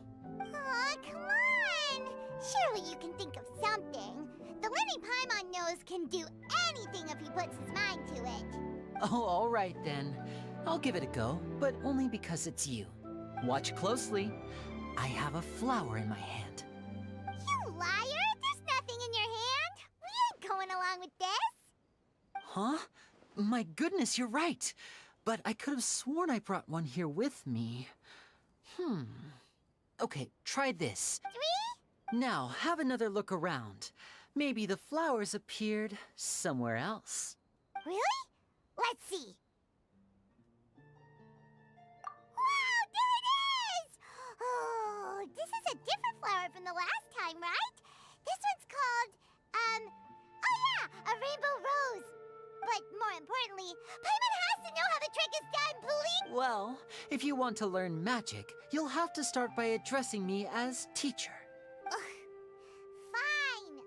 Please, teacher, please! Since you asked so nicely, I'll share one little tip with you. Namely, the student of magic cannot solely rely on others being prepared to reveal their secrets. You have to observe, think, and find the answers for yourself. Is that it? Look at the time. We shouldn't linger here too long. Thanks again for coming to see my show. I bid you both good night. I look forward to seeing you again. All right, fine. See ya. Shall we head back now, too? Oh, Paimon can't wait to read The Steambird tomorrow. Paimon bets Linny and Caesar will be plastered all over it. Let's head to the Steambird's offices tomorrow morning and see what we can find out.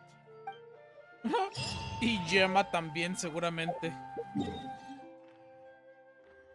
Steambird.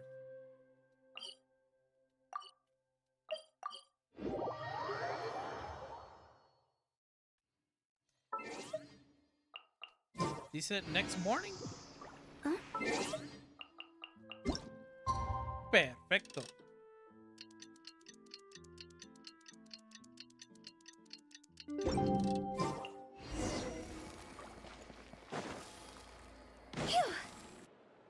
I'm very sorry, Charlotte, but my sister and I are quite busy today. I'm afraid we'll have to decline this interview. Oh, please, Linny, I'll only take a moment of your time, if you would be so kind. Huh? What's happening here?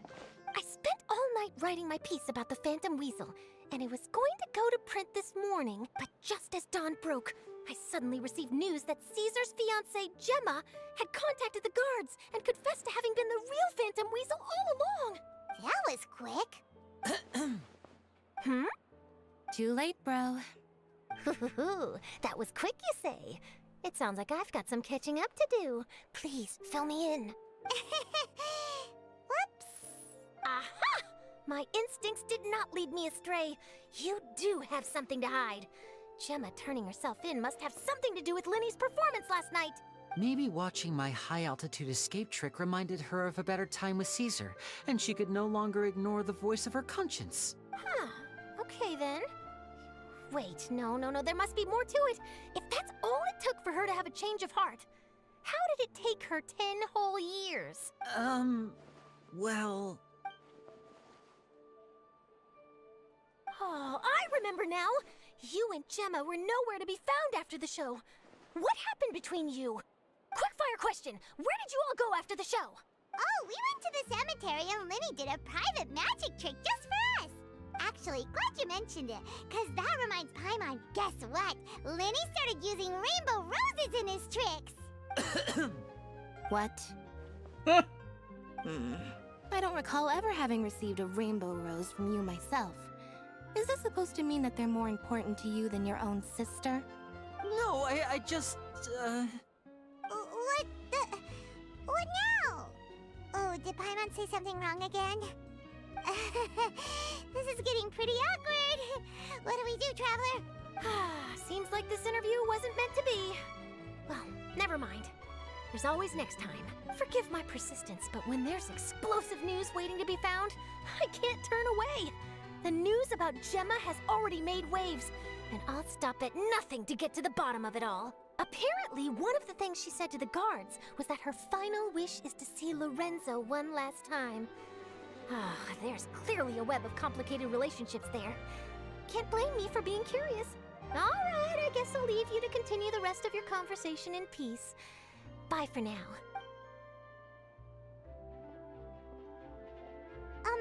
Lynette? Paimon didn't mean to... Don't worry, I wasn't angry. I was just trying to distract her. Oh, really? Oh, thank goodness. You scared Paimon there. Phew. You and me both, Paimon. You and me both. At least it did the job, right? Please, take good care of that rainbow rose. I'd be really upset if you lost it.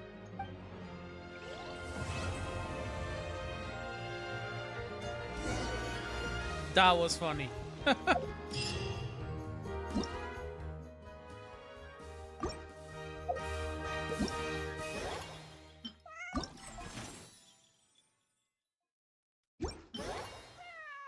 Ya toqué por el gato, güey.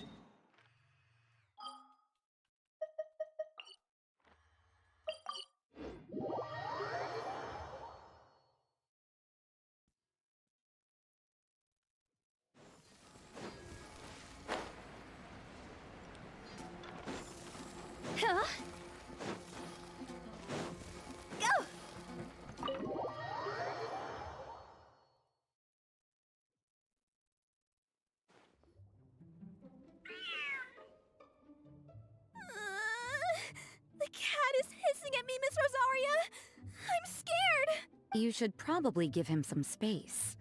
Get too close and all that swatting might catch you in the face.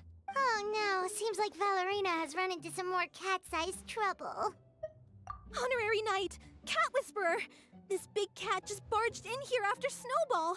He must have spotted her when she went out for a walk and followed her all the way back here. Easy, easy. No one's going to hurt you here. All those evil things, all those bad people who forced you to do whatever it took to survive, they can't find you here.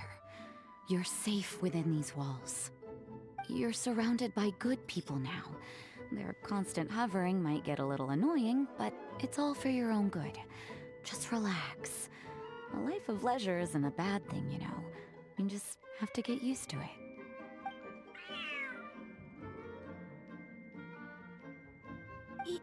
He understood all that? Looks like it worked. Smart cat. Whoa, this cat is way bigger than the others. His coloring looks like fresh squeezed Buell fruit juice. And he's wearing a scarf too! Huh? Looks like there's some sort of design on it. Oh, it's the symbol of the Knights of Avonius! He deserves a name fit for a knight then.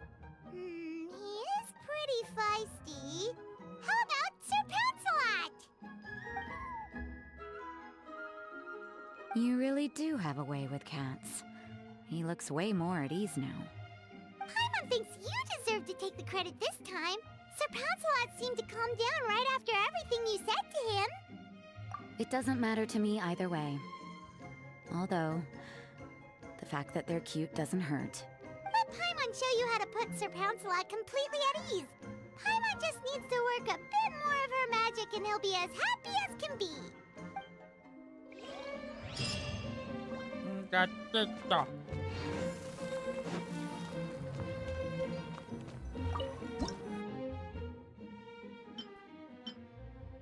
Durability, eh?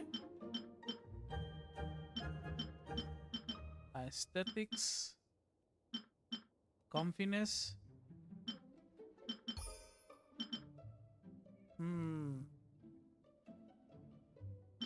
Menos aesthetics.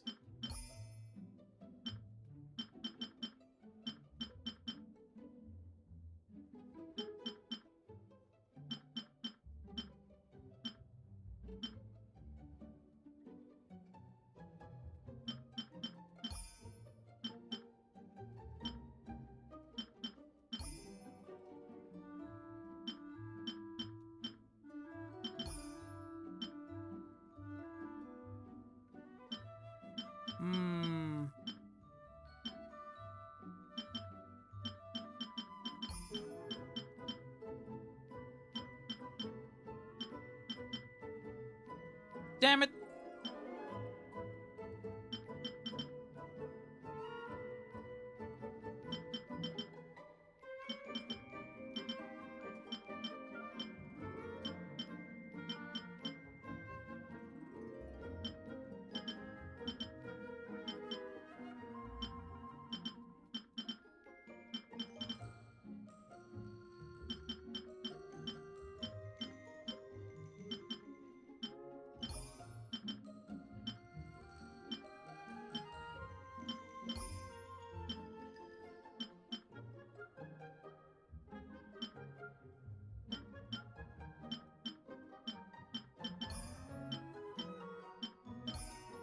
Ah!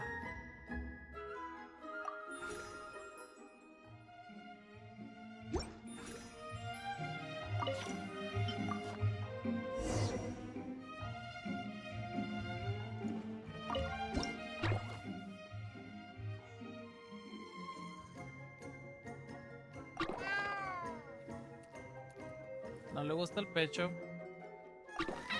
No le gusta la parte de arriba.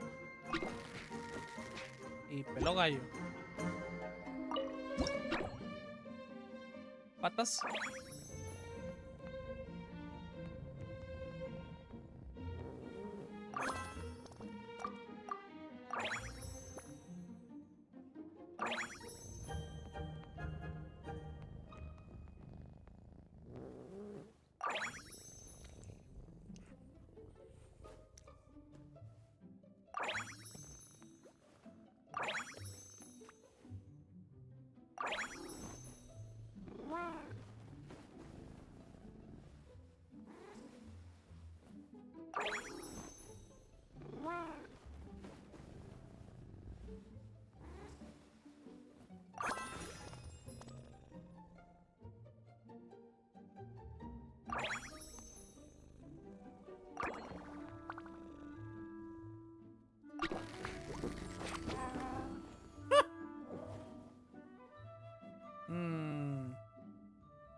You better be on your best behavior from now on, okay? Don't go causing trouble now. Paimon knows you're a sweet, happy little cat. You'll get along with everyone just fine. He's so adorable. I just want to scratch his head and pinch his little cheeks. He does have a certain endearing quality about him. When he's not causing trouble, that is. I wonder how he got that injury around his eye. The traces of restorative potion indicate that Sir Pouncelot should be in the vicinity. Huh? Oh, it's the traveler Paimon and Sister Rosaria. And you must be an adventurer. I don't believe we've met. It appears Sir Pouncelot has taken quite the liking to you. Albedo! It's been such a long time! It's super great to see you! But are you sure you're in the right place? I'm assuming the captain of the investigation team is here for some important reason? Captain? He's a captain of the Knights of Favonius? An important officer just showed up without warning. And I don't even have any refreshments or snacks to offer! Please, allow me to explain, sir. I assure you, this shelter is operating under a legitimate business license. All proper procedures have been followed.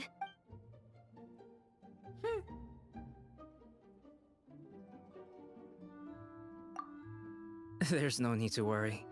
I was simply in the area helping my team address a small issue. Namely, the location of this cat right here. Not too long ago, Interim Team Feline Treatment Case Number 3, Sir Pouncelot, knocked out the weapons officer who was watching over him. He then fled and disappeared into the city. We knew we had to recover him as fast as possible. The cat belongs to the investigation team, and even bears the insignia of the Knights of Favonius. If he were to wreak havoc across the city, well, that would hardly be a welcome result for any party involved. You're saying Sir Pouncelot is capable of knocking out a knight? And what's with all those official-sounding titles you added to his name? Interim treatment case something or other? Is there something else you're not telling us? Well, I suppose I should explain. 2 months ago, Sir Pouncelot got lost in the wild and accidentally ingested whopperflower nectar. Due to certain effects that are not entirely understood as of yet, the nectar caused him to triple in size. Triple? Even regular-sized cats can get pretty bold when they're upset. A cat triple the size? Oh, Paimon bets even a hilly churl wouldn't be enough to scare off a cat like that. So that's what happened. No wonder he was so anxious. For cats, or really any animal that lives in the wild, a larger size doesn't exactly confer many advantages. What it actually does is make their appearance more noticeable and their movements less nimble. Which in turn means living in perpetual danger of exposing themselves to attacks from predators. In other words, it means living in a constant state of fear. Exactly. When Sir Pouncelot stumbled upon our encampment, he looked quite worse for wear. His entire body was riddled with scars, and he appeared exceptionally anxious. That's awful. I guess he had a good reason for all that swatting earlier then. If all that had happened to me, I would be afraid of new people and strange animals too. You don't need to worry too much. The problem has already been solved.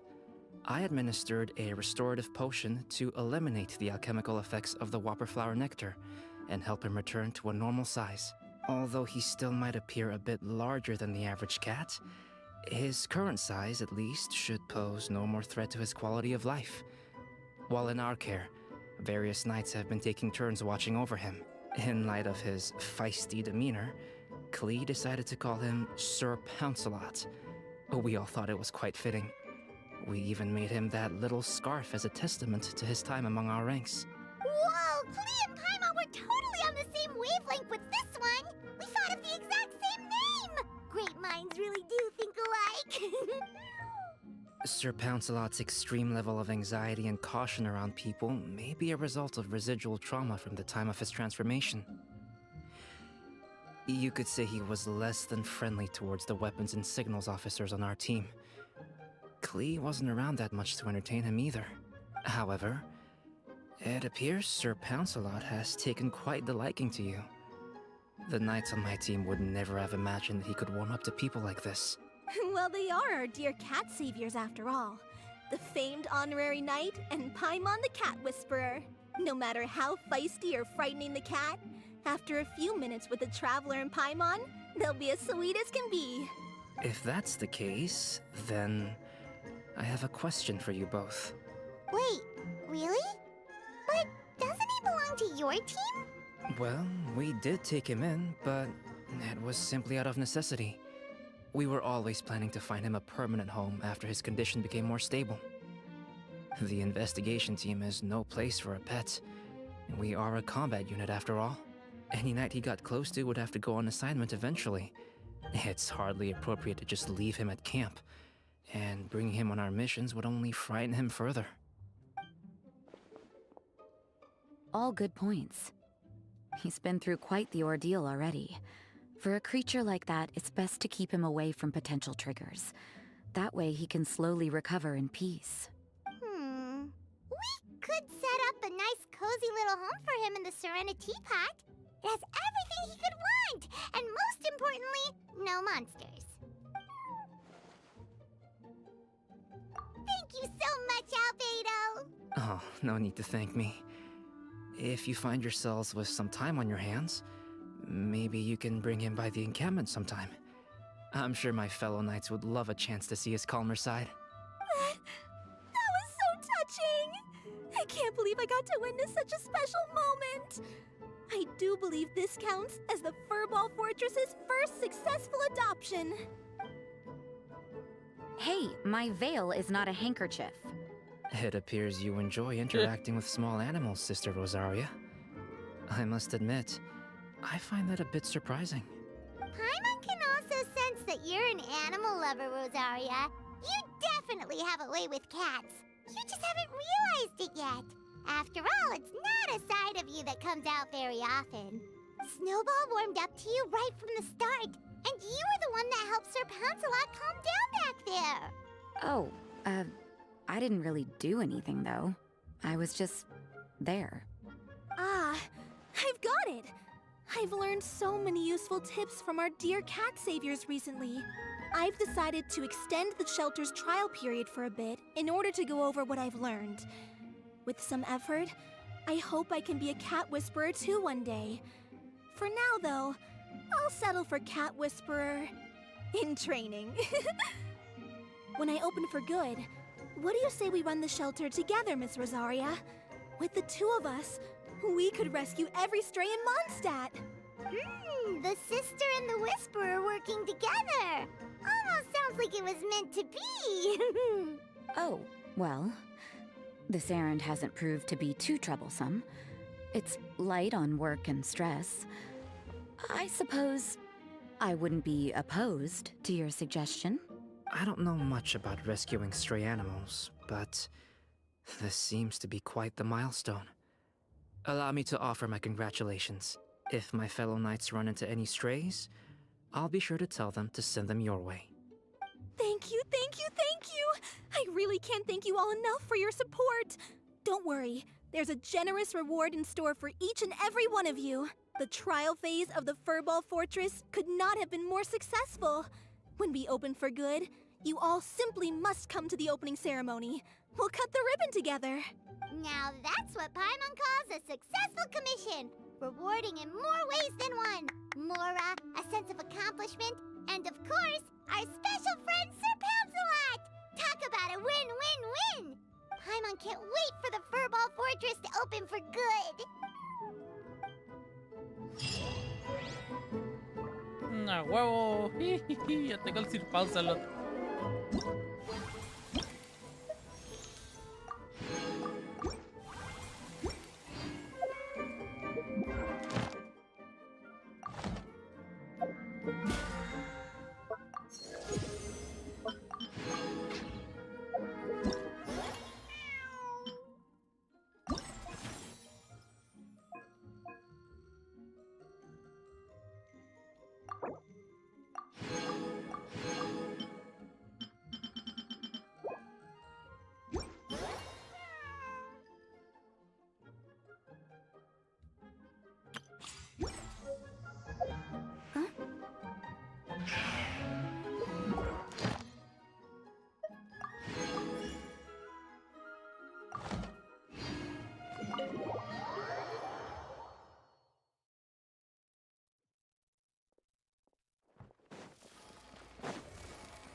last trip.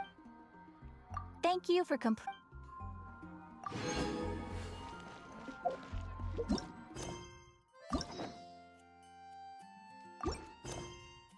Ok, un poquito más y ya. Tengo la otra llave para abrir el otro Story Quest.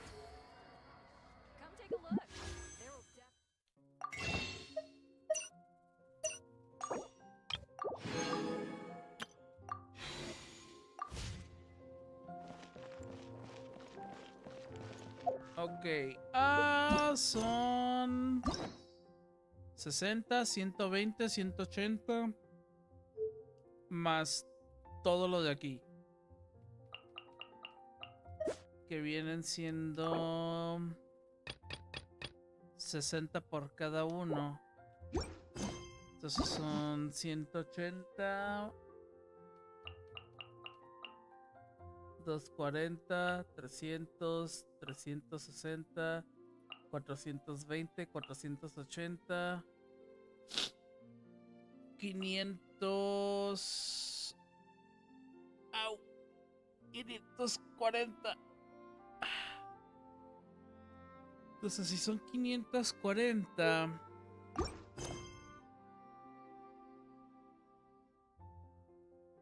obviamente más las dailies, que son 40 por día.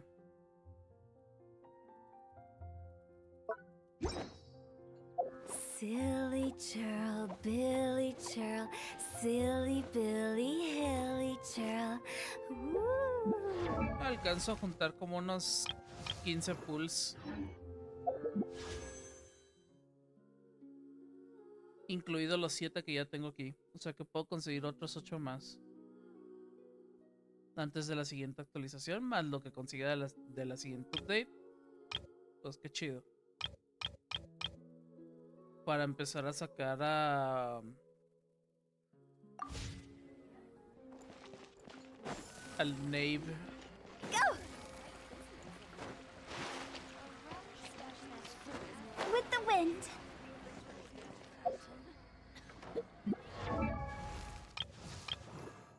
Ah, sí es cierto, saqué Cadence.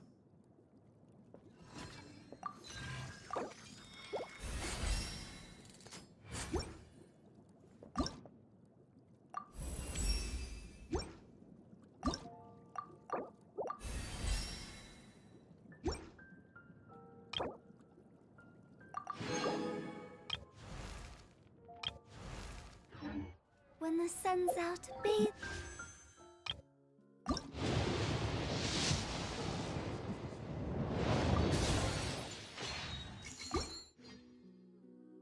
In sunlight, but when the moon.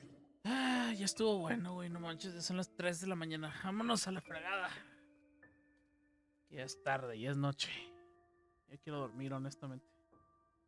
Después del pinche coraje que hizo que se me cayó un mueble. Pero bueno, vámonos.